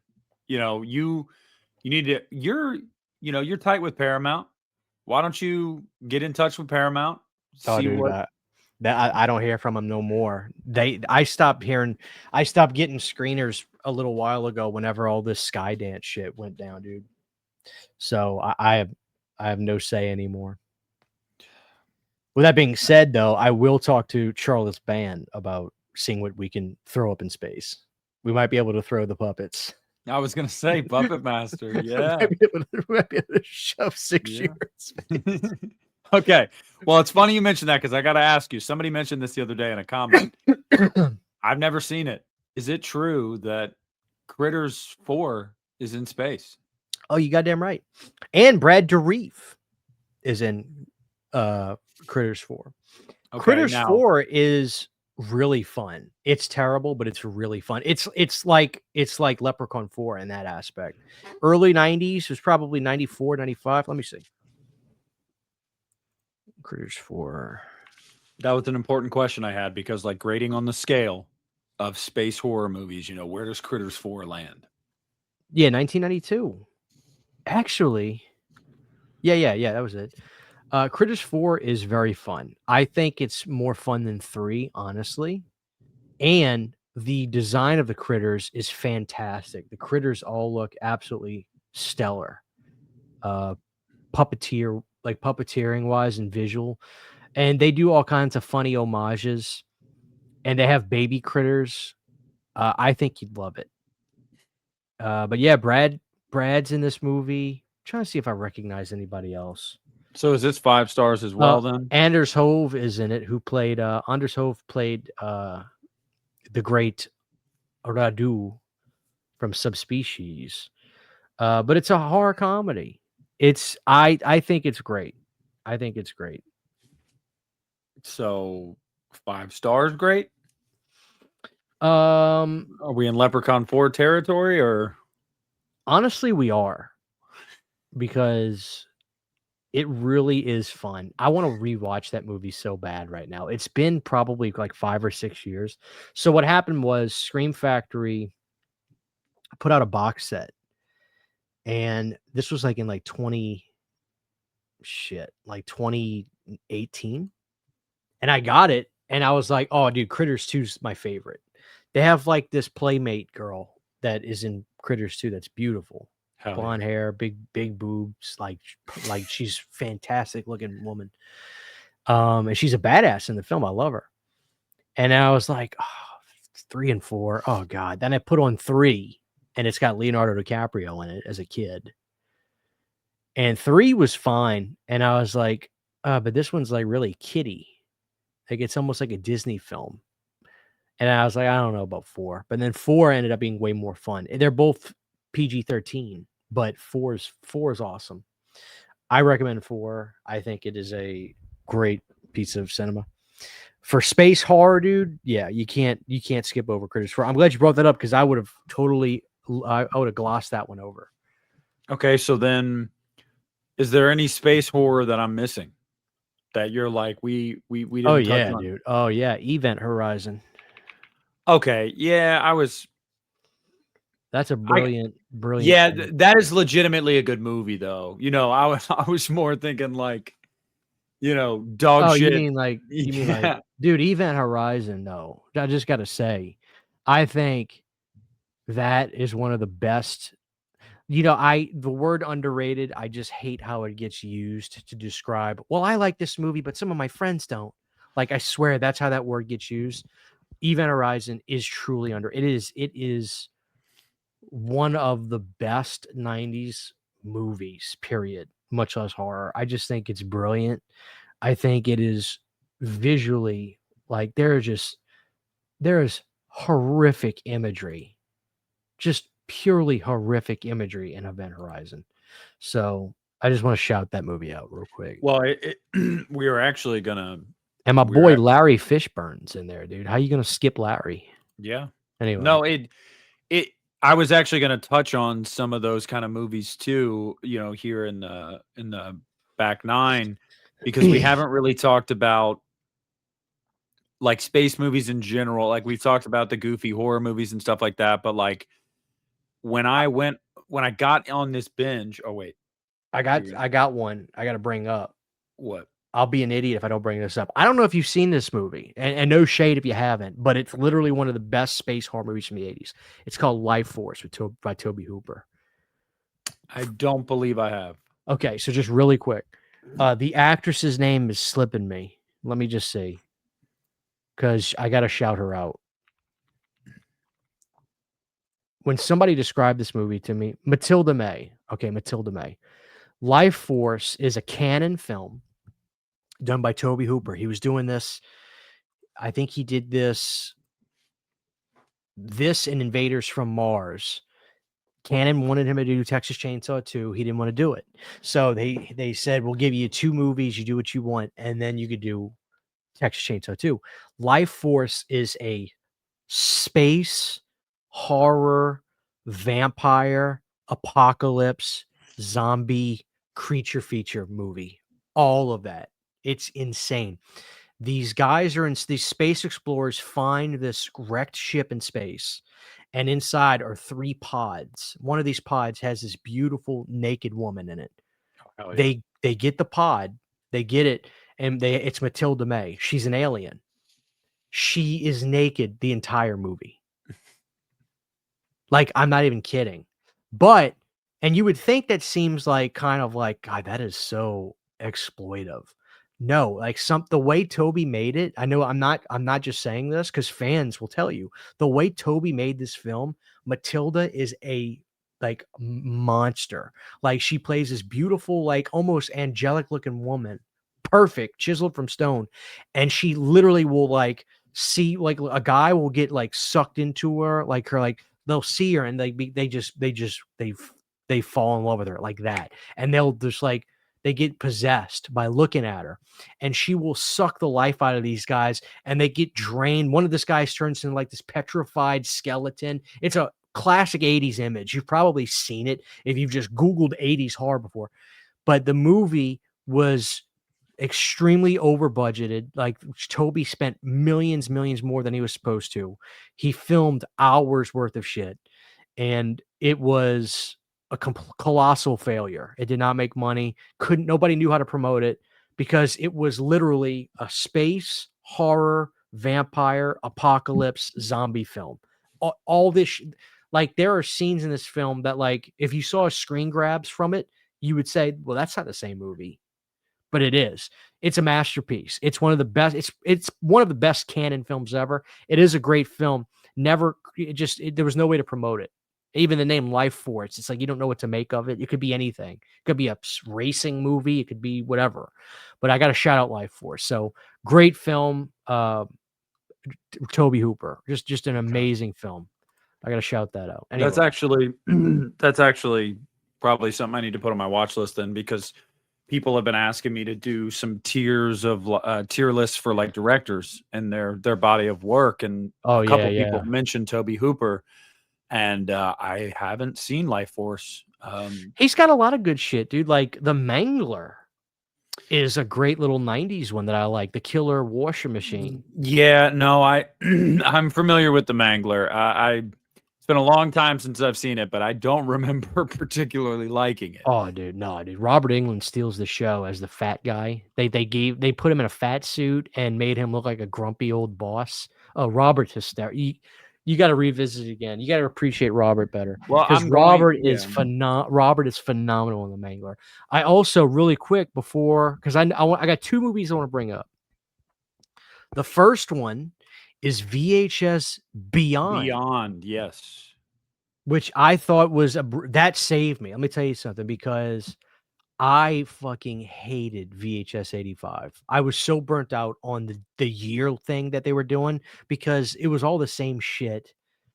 And it just felt like the well was running dry. But when they did VHS Beyond, you saw that movie. So you did see that, right? VHS No, Beyond? I have Okay. not seen Beyond, but I Okay. do know that it goes to space. Dude, yeah, you'll love it. It's on Shudder. There's a segment. I'm not going to spoil that. Dude, there's a segment where these people are going to do skydiving. And when they go to skydive, literally as they're skydiving, aliens from outer space attack them. It is hair-raising good. Phenomenal. I loved it. It's either the second or third best VHS movie. Okay. It blew me away. I loved it. And then the last segment is a girl who gets literally sucked into space. Like it was so good. I loved Okay, it. so you say it's the second or third best. What's the best for you? Because Oh, mine's VHS 2. it's absolutely 2. Yeah, 2's the It's best. it's not even close. The weakest story in 2 is the eyeball one, and it's still good. I love the eyeball one. I actually think that the zombie on the bike is the weakest, but it's also the most. Yeah. I think it's fun at the same time. Yeah, funny enough, I don't even ever really think about the zombie on the bike one, so you're right. Honestly, dude, the eyeball one, The aliens one legitimately scared the shit out of me the first time I watched it. The sleepover gone wrong, basically, where fucking alien shit, dude. Yeah. Oh, dude. So I really think you would love VHS Beyond. Check that out. And this isn't exactly what you're talking about, but I'm just going to tell you right now, a movie I did not like because of the marketing, but I have since come to appreciate it for the masterpiece that it is. The Fourth Kind. I fucking love it. I love that movie. I love that movie. I do now. But dude, you have to understand. You'll never see a white owl the same way again after watching that movie. Never. It's a brilliant film. And I can't tell you. You want to talk about hair raising? The first time I watched that movie, I know it plays like a movie. It's just such a great audio movie. The fucking oh my god, dude! I got goosebumps so bad the first time when you have like I gotta watch it again. The recording, and it seems like the alien is like channeling through her or whatever, and you hear "I am God," and I was like, when you had that moment where the fucking alien said "I am God," dude, I got goosebumps. I was like, it's masterful. Was that Spielberg? That wasn't Spielberg, was it? No, that wasn't Spielberg. He did The Third Kind, Close Encounters. Yes. Yeah, this is who directed this? What jackass directed this? Mia my god, dude! Holy shit! 18% Rotten Tomatoes. Yeah, I know. It got. That's how I felt because everybody wanted to see aliens. Nah, dude. This movie's about the sound and about the theater of the mind, dude. I agree. I'm on board with it now, but at the time, I wasn't ready for it. Mia Jovovich, man. I wasn't ready for it. Dude, that movie is so good, bro. It is so good, dude. Like, I actually did a video a month or two ago of some like hidden gems in my collection, and I shouted that one out. And I was like, more people need to see this movie. I don't hear this movie get talked about enough. I won't even use the word underrated. No, I just think it just doesn't get talked about enough. Like not enough people know about that movie. And it's just like, bro, because I get it. There was a period there. You remember it. You had, and this is still space adjacent. We're talking about aliens. You had a period there where you had Signs and you had Dark Skies and you had a bunch of War of the Worlds. And so the fourth kind I love kinda that came out. remake. If you're talking about the remake, Oh, dude, I it's fuck with that remake. phenomenal. Probably my favorite Tom Cruise movie. That and Mission Impossible Fallout. What? But Favorite? Shit. I don't know. No, Oh, Mission dude, we ain't. Impossible Mission Dude, Impossible Fallout is probably my favorite Tom no, dude, Cruise we movie. ain't the same kind of Tom Cruise Yo, you're fans. gonna fucking say Top Gun, aren't you? No, The Firm. Okay. Okay. That's a good that you know what? It's a different Tom Cruise movie, but yeah. When Tom Cruise has drama, that he just pure drama he has to work with. That's to me, that's my dude. I like fucking the one where his brother is I want to say the proper name. The brother is special needs. I'll put it like that. It was the famous actor, the 287 toothpicks. What's that movie? Rain Man. I like Rain Man. Oh, yeah, yeah, yeah. I love Rain Man. That's Yeah. one of my favorite movies he did. Anyway, go ahead. No, I mean I'm glad you called that out though, because not a lot of people talk enough about how Tom Cruise is actually a good actor. He doesn't. Those just are my do favorite action. movies of his. When he's Yeah. drama, Yeah. dude, I like him. No, I like he's him. And people Eyes just Wide give him Shut. shit. Oh, yes, yes, yes. I'm gonna go pick that. I'm going to pick that movie up tomorrow. They got a Criterion sale, and they just put that out on 4K. And dude, that movie is becoming reality more and more every day. There is definitely a secret society on this earth. We know that. Like this is beyond politics, people. This secret society it exists anyway. Yeah. Anyway. Yeah. No, we touched on that in the last episode, and thankfully it I seemed like get nervous looking at the comments sometimes, so I just kind of snipe and just kind of like, oh, let me see what people are saying. yeah. But I worry, man. I Well, think it's fine. people are waking up, dude. I really do. They know. It's fine. We get the flat earthers left in the first 5 minutes. They're like, "Fuck you guys. We're not. We're not." But no. So like the fourth kind of came out at the tail end of that like alien boom, 2009, yeah. Yeah, which was disappointing because I think it's a really, really good one. I mean, there's a lot of movies like that, man. There's a lot of movies from that era, alien movies specifically. There's one that came out a couple years ago that was on Hulu, and so, people told me to watch it. No One Will Save You. I like that movie. I liked it. I found it to be overhyped, man. I really did. I didn't dislike it, but I was just like, this is not what people were telling me it was. Well, it was a deaf girl, right? I'm pretty sure. Yeah. The gray men like come down, and she's like trying to. Doesn't she kills one of them, I think. Yeah. Maybe more than one of them. She was deaf or she was a mute. I can't remember. I have to I saw it right when it came out. I thought it was pretty good. But then again, I didn't have the dilemma of hearing people talk about it for Yeah. Yeah, that's what I ran into. Of the, oh dude, you got to check this out. Because I mean, we've talked about this before. Sometimes that just sets you up to be disappointed. Like it just does. You're just does. No, it really does. It really people does. are saying all this great stuff about that. That's almost why I'm like, I like when people shit on a movie and then I watch it and go, you know what? That wasn't half bad. I don't know what everybody's talking about here. Like, Hellraiser Bloodline, guys. Shout out. Go watch it. That's kind of like Undertone. I really loved it. And then I haven't seen it yet. It's my favorite movie of the year for sure. Okay, wow. That week at work was crazy. I couldn't go that weekend, and I almost went yesterday after work. I actually heavily debated it. I thought it was brilliant. I thought it was absolutely brilliant. Okay. Cost $500,000. And I'm not shitting on Scream 7. I'm just saying this because it's the last movie I saw in the theater before that. It cost $500,000. I walked out of the theater feeling like I had my ass kicked. Emotionally, physically, like I was drained.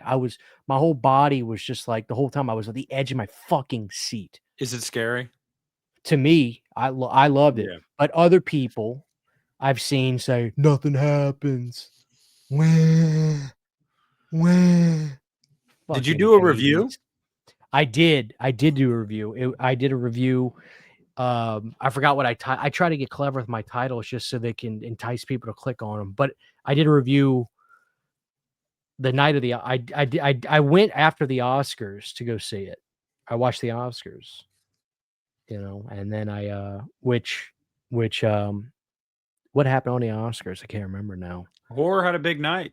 Yeah, Sinners, Frankenstein. Michael B won Best Actor, I believe he did. Mm-hmm. And I ended up seeing that movie about ping pongs. What was that called? With that guy who looks like a little kid. I think he's our age. But he looks like a fucking kid.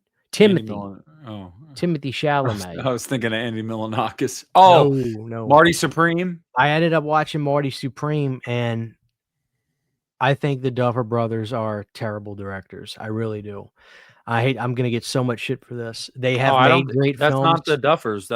Isn't that the Safdie brothers? The Safdie brothers, excuse me. Yeah. Excuse me, Duffer Brothers. I apologize. The Safdie brothers, they have this thing about making movies with no fucking plot. Okay. The Smashing Machine with The Rock, I watched it. There's no story. There's just scenes. With The Rock. I got so aggravated. I'm watching the Oscars, and they have best makeup nominees. Some broad got nominated for putting a wig on The Rock.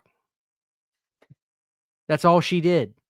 Frankenstein won that, though. They put a wig on The Rock. Nomination for Smashing Machine. So-and-so. They put Jerry curls on The Rock. Called it a day. That's a nomination? What are we doing here? It's ridiculous. Anyway, but Timothy Chalamet, I think he's actually a pretty good actor, but these movies that these Safdies are making, there's no fucking middle, beginning, or end. They just have a bunch of scenes. Dude, I thought it was terrible. Both of them.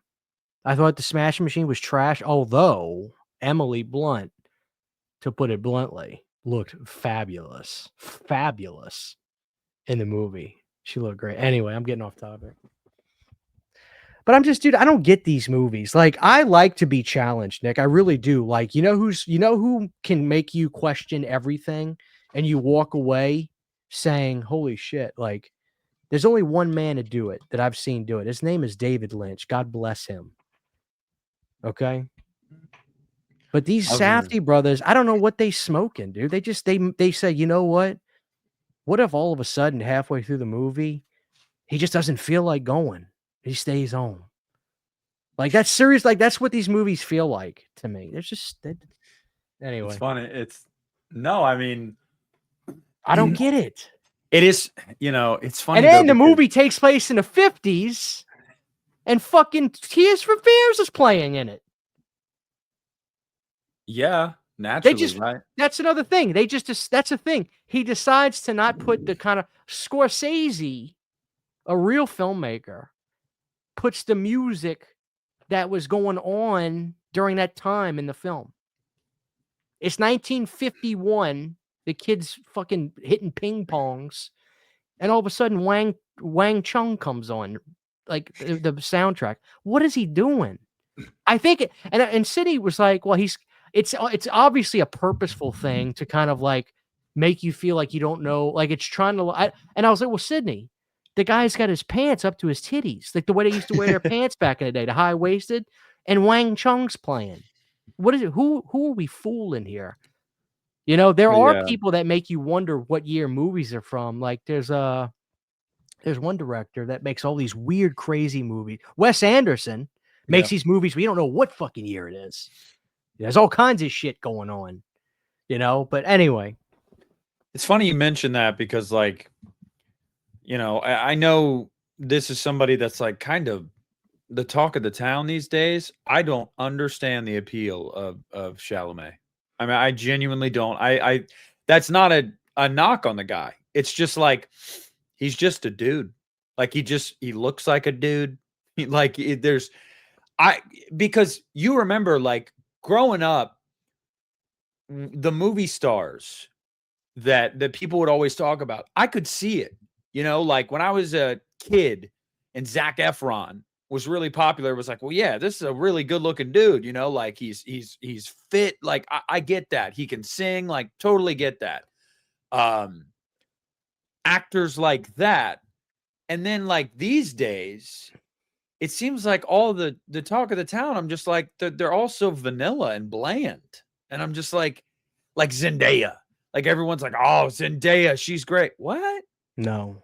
What? What are you talking about? I don't see it. Movie stars used to be Margot Robbie, brother. Okay. When I saw Margot Robbie for the first time in Wolf of Wall Street, I was ready to run to a brick wall, buddy. Bricked up. Okay. Like, it's, I'm telling you, it's just, it's true though. It's like so many of these like hot commodities these days, I just don't see it. I'm not even talking about their looks, like the whole package. It's just they're bland. But these new generation, they love them. Oh, I can't get enough. Same thing with Tom Holland, bro. He's just a guy. What Yeah, are we talking about? Like, I agree. I think that there are some, but even the ones that I think of that I'm like, no, I take them, sir. I think they're good at what they do. I forget that they're in their mid 40s. Like I look at Robert Pattinson and I say, that guy, he's an actor. yep. He can act. Mhm. But I forget he's older than us. He's probably in his mid 40s or something now. He's been around. In terms of young actors that are really great, I don't know. Maybe that's the thing, though. Maybe Like where it's not where is for this us. where is this era's Michael J. Fox? And maybe there can't be one. No. Michael had that X factor. Mhm. He had that it factor. You believed every word he said. I don't want to be controversial, but like in his heyday, where's this generation's Corey Feldman? Where's this generation's? I'm serious though. I'm serious. Like, Feldman back in his heyday, that motherfucker was good. You'd watch a Corey Feldman movie because Corey Feldman was in it. It's like, You yeah, want let me tell you who's a great and I'm not even saying you're wrong about that, but who's actually a good actor, but you're not seeing them in these huge movies? Not Macaulay, but the Rory? brother. Rory Rory. did this, dude. Listen to me. Rory did this movie where it was based off of a true story. Rory did this movie about like being a rock and roller, and he's in this band with this guy that ends up being fucking crazy and literally just starts killing the bandmates. And like he's fighting to survive. It was called, what was the name? Dude, it was phenomenal. Is it newer? It probably came out like 5 years ago. Lords of Chaos. Lords of Chaos came out in 2018. Okay. Dude, it was absolutely it was phenomenal. It was legitimately phenomenal. I was like, I said, I have never seen a Culkin act like this good before. I loved it. I think Rory's a great actor. As a matter of fact, I think he was even at the Oscars. Well, it wouldn't be the Oscars without Rory. He's always there, right? Yeah. How old? Let's see how old Rory is. Oh, he's only 36. He's a kid. Yeah, he can act. I got nothing bad to say about Rory. I really don't. What about Macaulay? You got bad things to say about him? No, absolutely not. Absolute legend. God bless him. The thing I love about Macaulay is he's not trying to. I almost wish that Feldman would have done the same thing. Like, yeah, Macaulay did some movies. What, grow up? Once he got older, he definitely did some movies like Party Monster and stuff that were like these indie films. But for the most part, Macaulay doesn't really seem to be doing a whole hell of a lot. No, he was in season 9 or 10 of American Horror Story, and he was actually pretty good in it. He can act, but yeah, I mean, shout out to Macaulay because he grew up, and I wasn't being funny when I said that. When you were like, I almost wish Feldman would have done what he did. Yeah, grow up. Feldman just didn't grow up. He needs somebody to tell him, dude, you got to stop this stuff. Like, unless Feldman is way smarter than what we think he is. Like, what if he knows his band is the worst band on planet Earth? What if he knows that? And he's like, but dude, I'm on tour with Limp Bizkit. Or is Fred Durst enabling? Fred Durst is an enabler. Let's be real. He's an enabler. Like, do you remember, like, they were on tour and Fred Durst comes out, he goes, I gotta sit out here and see if this solo by Corey Feldman is actually real or if they're rolling tape, because this is the best solo I've ever heard. And then Feldman just trashes the guitar neck. You And gotta the crowd goes imagine. nuts. The crowd Well, you gotta imagine he's gotta have tapped into something, because like we can talk about it from experience. Our buddy Justin, every few months he'll make a Feldman video and he'll get hundreds of thousands of views. I know. I Like- keep telling him he's got to get back to work. He hasn't done one in a while. Like But- people, Feldman is a topic people still want to talk about, I guess. Oh, dude. You know what's so funny is, and we'll get back on track after this, but there was a movie that came out last year, a Corey Feldman film that premiered on Shudder, and it was called The Birthday. And I remember hearing about it. It was like, this movie was locked away for 20 years. Nobody was able to see it. And it's finally getting revealed. And then Corey goes on these interviews talking about it. He's like, this movie was going to be the movie to bring me back into the limelight at this time.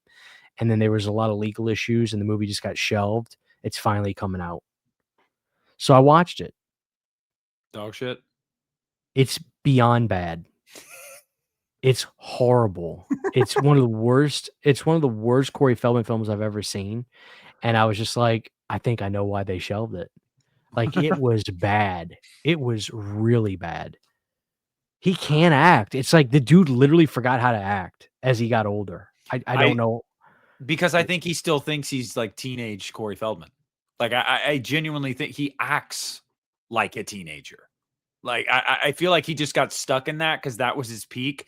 He's like the guy that you knew that peaked in high school, like from your hometown, but he still walks around in his Letterman jacket at 35. And you're just kind of like, oh, that's sad. But like, that's Feldman. Like, he's just like, yeah, you guys seen The Lost Boys? Isn't that great? And it's like, yeah, what else have you done over the last 40 fucking years, bro? Because like, holy shit. Like, but to bring it back around, I still do think that in his heyday, he was great.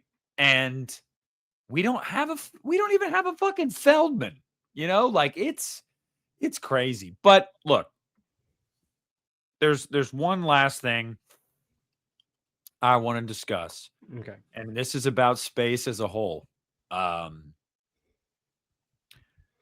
What do you say to people that don't believe that dinosaurs ever existed? Because I'm going to tell you something, Christian.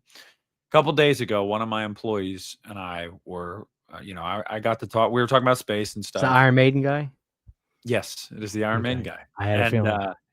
I asked him, I said, I'm not chastising. I'm just curious. How old do you think the Earth is? And he said, 2,000 years? He said, probably about 6,000 years.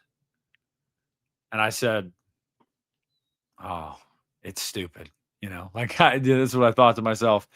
I don't know how you can have a preponderance of evidence for so many things.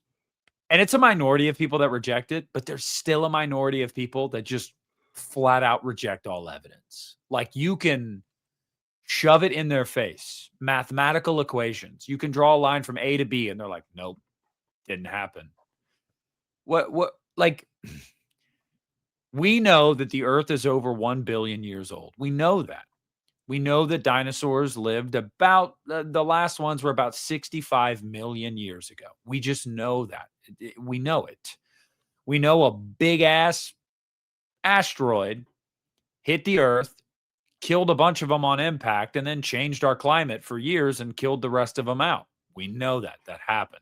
There's a literal fucking crater around Mexico from where that asteroid hit. Right. What do you say to people? You know, like, what do you say when you come across somebody that, I mean, and I get it, you don't actually say anything probably most of the time, but like, what do you think? Like, what goes through your mind? Like, people that think, because this is all encompassing, that the Earth is flat, that the Earth's only a couple thousand years old, dinosaurs never lived. It's, the other planets aren't real. Like, what do you even think?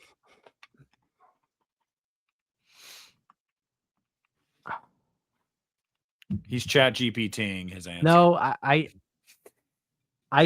honestly think when people say stuff like that, I know that there will never be any genuine thought-provoking conversation you can have with somebody that has those kinds of opinions. It's honestly it's wild to me to say stupid shit. Like when did it's weird. When did dinosaurs existing become a religious thing? Like, is there something about the Bible that says dinosaurs when did this become a thing about belief in God? No, there is nothing in the Bible that says the dinosaurs didn't exist. There's no mention of it. So Where did this become a thing? Because as a kid, it was just like because there's a lot of old school, like Old Testament Bible Belt conservatives. You and I have talked about this, Christian conservatives like my grandma was, that are very much like, no, the earth is 2026 years old. And it's like, no, time didn't start when Jesus Christ was like born. That's not when the earth was born. And the Bible doesn't even say that. But I think they just, it's the same thing that, you know, they're literal about everything. They think a lot of the stories in the Bible are literal when there's a ton of metaphorical stories and symbolic stories in the Bible. Look, I don't know how people take all that on face value and say all of this is complete fact. Like, I don't understand it, but in talking to him a little bit, his explanation was like, oh, well, the reason why scientists think that these fossils are millions of years old is because carbon dating isn't accurate, because they're not accounting for the Great Flood. And the Great Flood, when the earth was submerged in water, would have changed the fossilization of so many of these things. So that's why they say, oh, this fossil is 80 million years old. No, it's not, because they're not accounting for the flood. And I'm like, just thinking in my head, like, you know how dumb that sounds, right? And like, I'm not, and I don't say that because like, everybody's allowed to believe whatever they want. I genuinely don't care. right. But there's certain things in life that like they're not debatable. Like the earth is not fucking flat. Dinosaurs did live. The earth is not a couple thousand years old. These are not opinions. They're facts. To me, it's just like, dude, there aren't like I really think you can look at animals that exist today that clearly look like they came. They're what's the Birds. yeah, birds, alligators, you know, shit like Komodo just look at 'em, dragons. you know. I don't know. If somebody tells me something like that, I usually just know like just wave your head, nod, say hi, how you doing, but like don't bother trying to have any sort of meaningful discussion with them because you know it's pointless. What are you I gonna know. do? I know. You That's know? why I said, you know, I don't ever really fire back at all because It's not worth it. It's just it's not not, worth it. you're not going to change their mind. And furthermore, I don't want to be an asshole. You know what I mean? Like, I'm not trying to tell you that everything you believe or everything that you think you know is wrong and you're stupid. That's not the point. But it does genuinely blow my mind sometimes because I'm like, I get, like you said, if we want to debate certain things and conspiracy theories about this or that, dude, I'm with you. I'm with you on a lot of that. But I can't get behind you with like scientific evidence. Like, there's just things where I'm like, guys, I mean, what are we doing here? Like, I will and say, isn't it interesting though? Like, isn't it against the law to go past like the polar caps or something in Antarctica?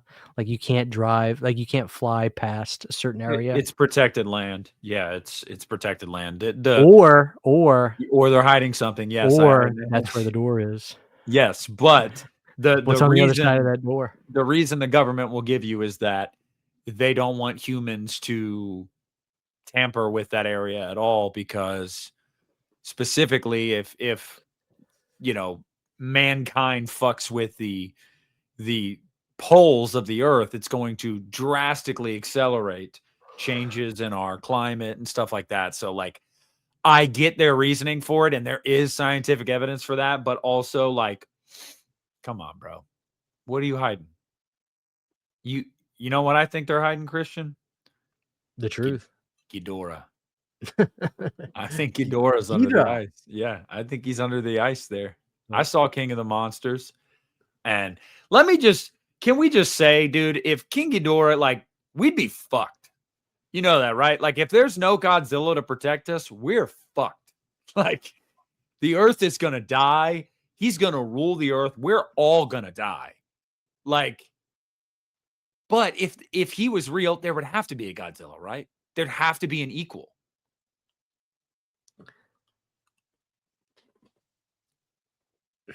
There would have to be.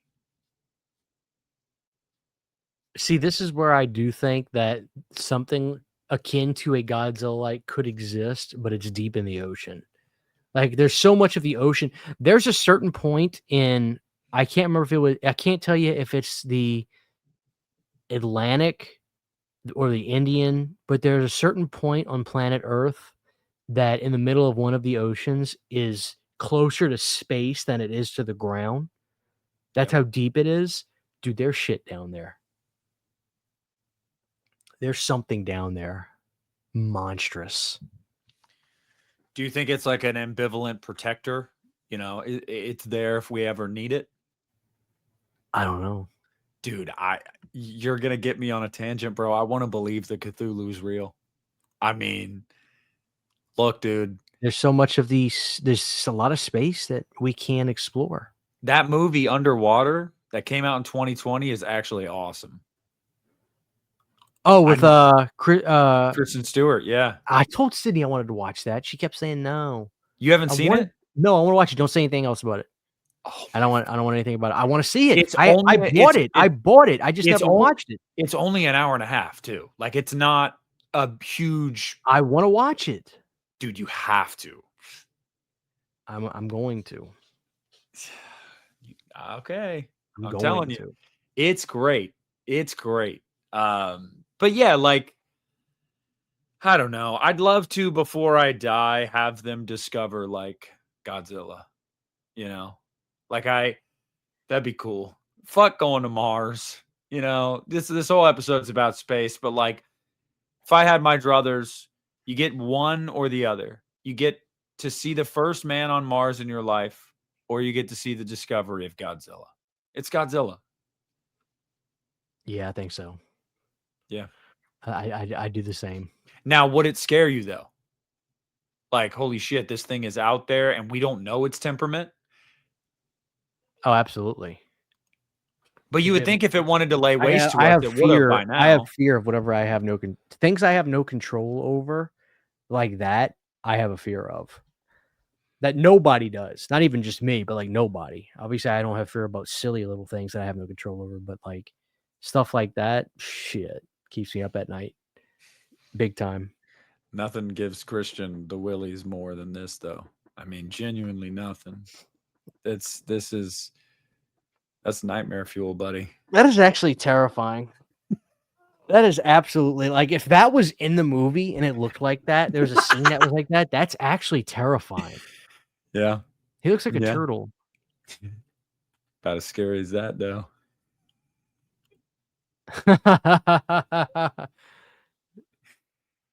Look at that posture.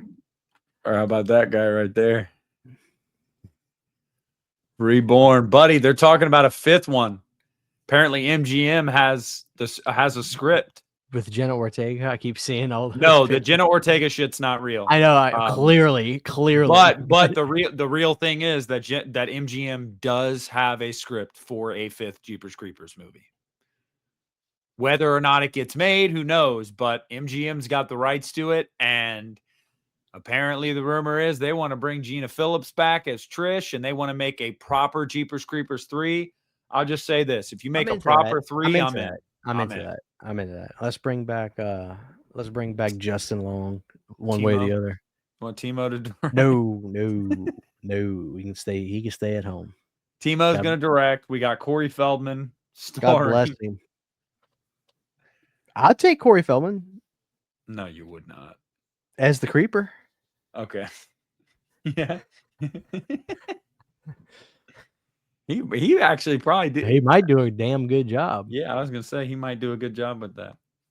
All right, well, we're headed back. We're crashing back down to earth, y'all.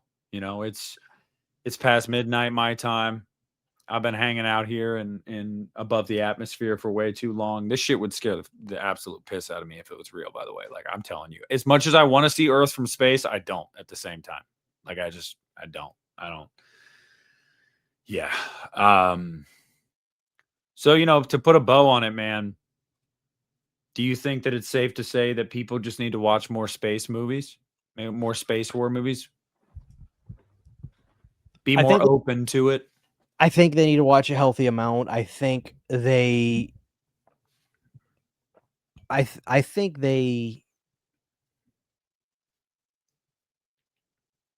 should never be a thing. Like, I don't think it should ever be a thing where I was like, oh, it's in space. Oh no. Like, what do you mean? Oh no. Like, it's space. Like, always. I think the thing about space movies is kind of like found footage movies. If you watch a really bad one, I get it how it can turn you off and you write off the whole subgenre. But the highs are magnum opus highs with space movies, just like found footage. The great ones are great, but the bad ones are It bad. sounded like you said space boobies. But I think space is the same way. So I think You get boobies in Leprechaun, guys, by the way. exactly. So I think people should watch more space movies. I think we've covered a ton, some that you might haven't seen in a long time, some that you might not have seen at all, and some that are on the periphery. But like I said, I think like a fourth kind, especially now after watching a movie like Undertone, I really want to revisit the fourth kind. It's been many years since I've watched it. I think it's a juggernaut of a movie, both of them.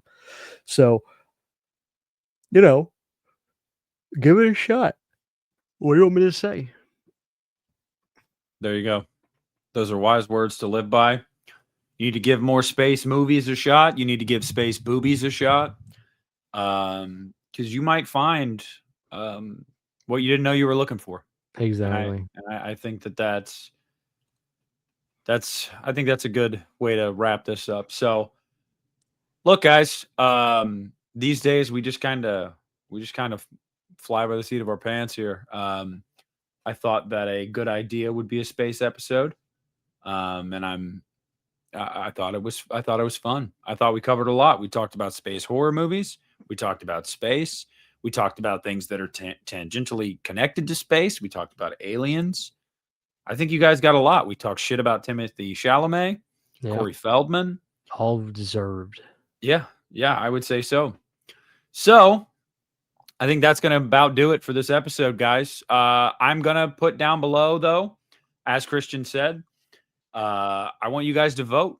I'm going to comment. I'm going to pin the comment, and then I'm going to put a comment below it. Or can I do a poll in the comments? Can you? I don't think you can. You could do just a poll and community tab. Yeah. But what I'll probably do is I'll have 2 comments on there pinned. You'll like one for Leprechaun 4. You'll like one for Jason X. And we're going to find out which one is the true winner here. And I'm excited. I'm excited to find that answer out. I think it's going to be Leprechaun. I think that there's going to be a lot of people that like that comment just to make you right. Okay. They just want you to take the dub. But I think that if people are honest with themselves, they know it's Jason X. So we'll see how the cookie crumbles. We will. But guys, thank you all so much for tuning into this episode. We'll have one for you in April. What will we talk about? No idea. That'll just come to us. But until then, if you just stumbled upon this podcast, which, I mean, it is possible. You know, I do get subscribers from every episode. So, like, sure, there's somebody that just discovered us running our mouths about dumb shit. If that's the case, we got hundreds of episodes in the vault on my channel and on Christian's channel. So you got probably at this point, like weeks worth of you need to catch up on. So yeah, go back, check it out. Make sure to throw a like on this. It helps us in the algorithm, get the word out there. And comment down below, man. Whatever we talked about, whatever you want to chime in about, please do. And that's going to do it. So, Christian, you got anything to say to the people before we head on out? Thank you guys for watching, as always. And if you don't like Halloween 5, go fuck Go fuck yourself. yourself.